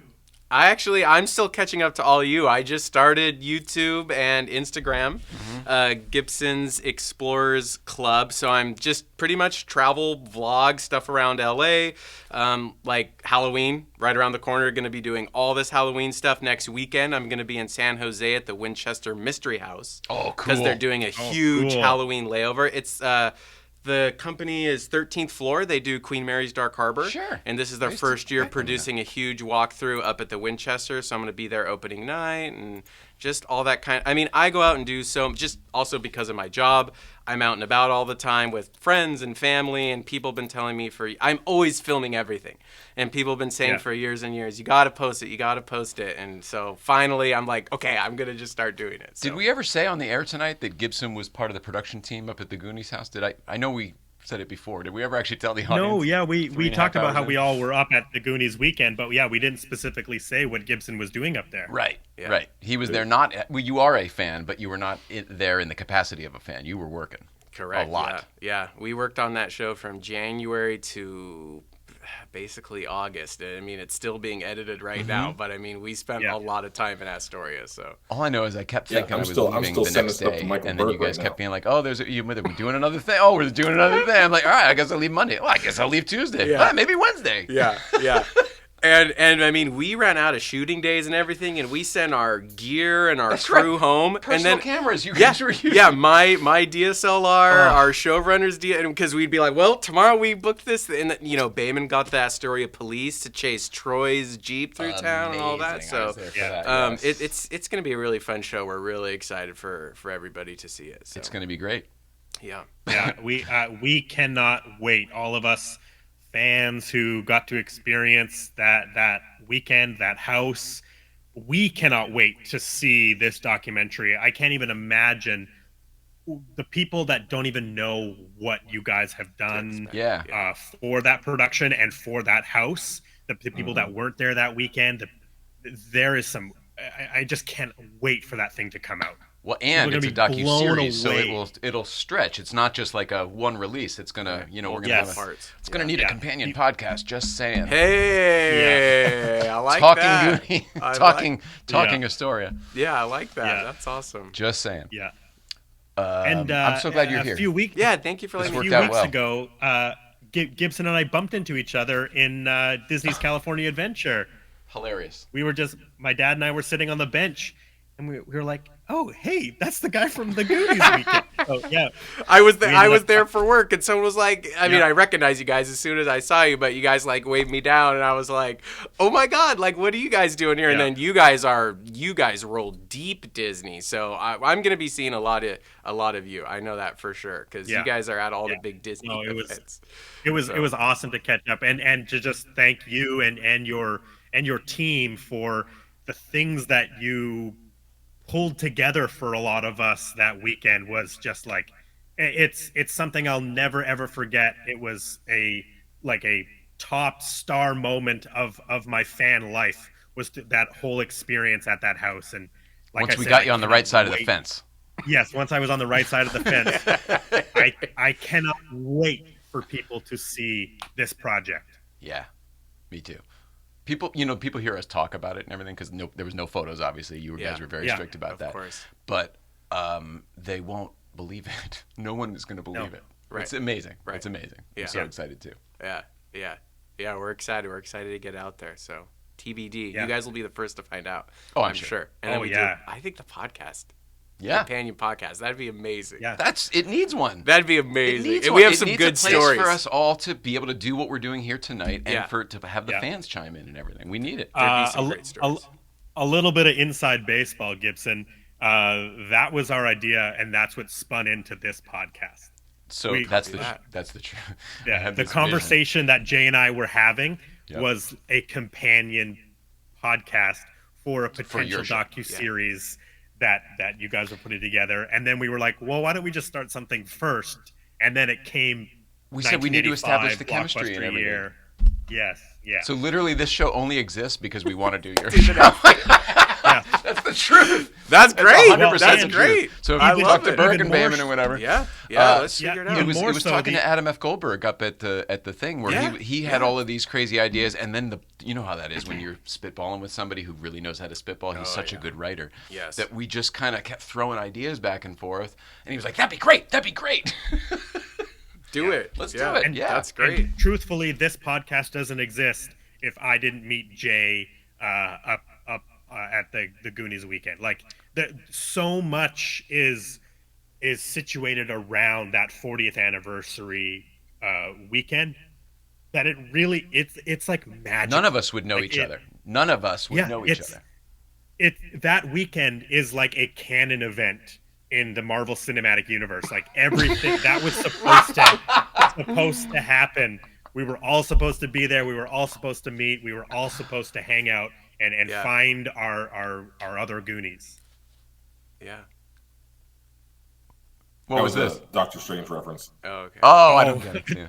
It makes me so happy that you guys made these amazing relationships and have stayed connected with me, because when you're at the end of a project, you're like lost in the sauce. And at that 40th, we were just like It was so a blur. much stuff. I could see your mind was and it's just sponge. like, no matter how much you're invested in a project and love it, when you're at the tail end of it, you're like, why are we even doing this? Like, what is even happening? Well, I mean, we've wasted so much time. What is going on? And the fact that, I mean, now that we've seen cuts in the show, we're like, oh my God, yeah, of course. Like, this is what it was all. But just the fact that you guys, who were all, like, we made all these people freaking wait to go in the blah, blah, blah, blah, blah. But you guys made these amazing connections. Yeah. And it's made all these other creative entities start. Correct. It is so awesome. Totally. It's not just us too. It's Adam the Woo and Justin Scard and all, like everybody we were with. We're all still in contact today. It is so great. So wild. It is so great.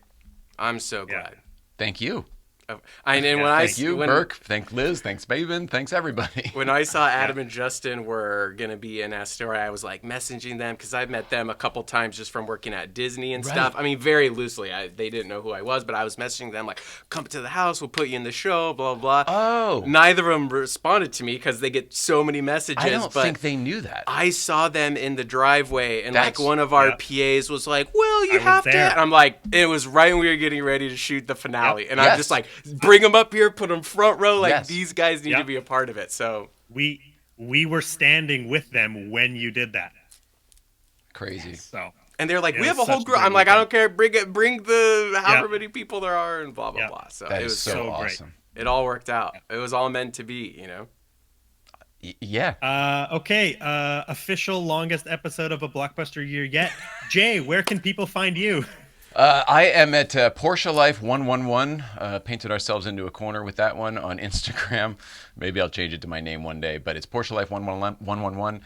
Late Night Play Set is where we are now, and that's a show we do. So that's on Instagram. It's on YouTube, etc. If you listen to podcasts, there's an audio podcast I just did for the Peterson Auto Museum that came out yesterday. It's short, really nice, great conversation. The people over at the Peterson are wonderful, but that's up now. Our stories. Yeah, but there's a lot of car stories podcasts, so make sure you look for the one that's the Peterson. Car Stories at the Peterson Auto Museum. Yeah, because there's a bigger podcast called Car Stories with Amelia Hartford and sang, whatever. So there's a whole I didn't whatever. realize. There's so many people, so many podcasts, and only so many names. Right. But it was cool, Brandon, because we talked about you and your dad as well, because you have 2 cars at Yes. the Peterson right now. So and they Yes. knew you as well. Yes. Yeah, it was a great little episode. I thank you for the shout out, but it was nice to hear you guys talk about us in such a positive way on the podcast. It was very sweet. So thank you. That was a fun one. I hope I get to do it again. It was really cool. They're really nice over there and so laid back, really chill. Cool. Nothing like this at all. So, Brandon, how do we follow you? yes, so you can follow me on Letterboxd, Brandon Mindell, just my name. You can find me and all the projects, the movie cars, and the Goonies bikes that I just announced that I'm building right now on my Instagram, BC DeLorean, and follow A Blockbuster Year on Instagram. Subscribe to the YouTube channel. We're on Spotify, Apple Podcasts, wherever you get your podcasts. This has been a very long episode. Oh, I've got some comments here too. You're welcome. But I do want to thank Dustin, and I do want to thank Gibson for coming on the show. It was great to see you guys again and to talk to you about Joe Dante's Explorers. Hell yeah, man. Thank I you for having me. appreciate you guys having us on, man. Did we do it? I think that's it. We did this. This thing. has been a Blockbuster Year, and we haven't quite hit the 3-hour mark. Do you want to wait? We're almost there. All right, see you next week with Sean Clark and Reanimator. Reanimator. Yeah. All right. Cat's dead. Details later. That's another one. I wore out the tape. I loved that movie as a kid. Oh, me too. All right, we love everybody. Can't wait. Please love one another. See you out Thank you. there. Thank you for watching. Thank you for listening.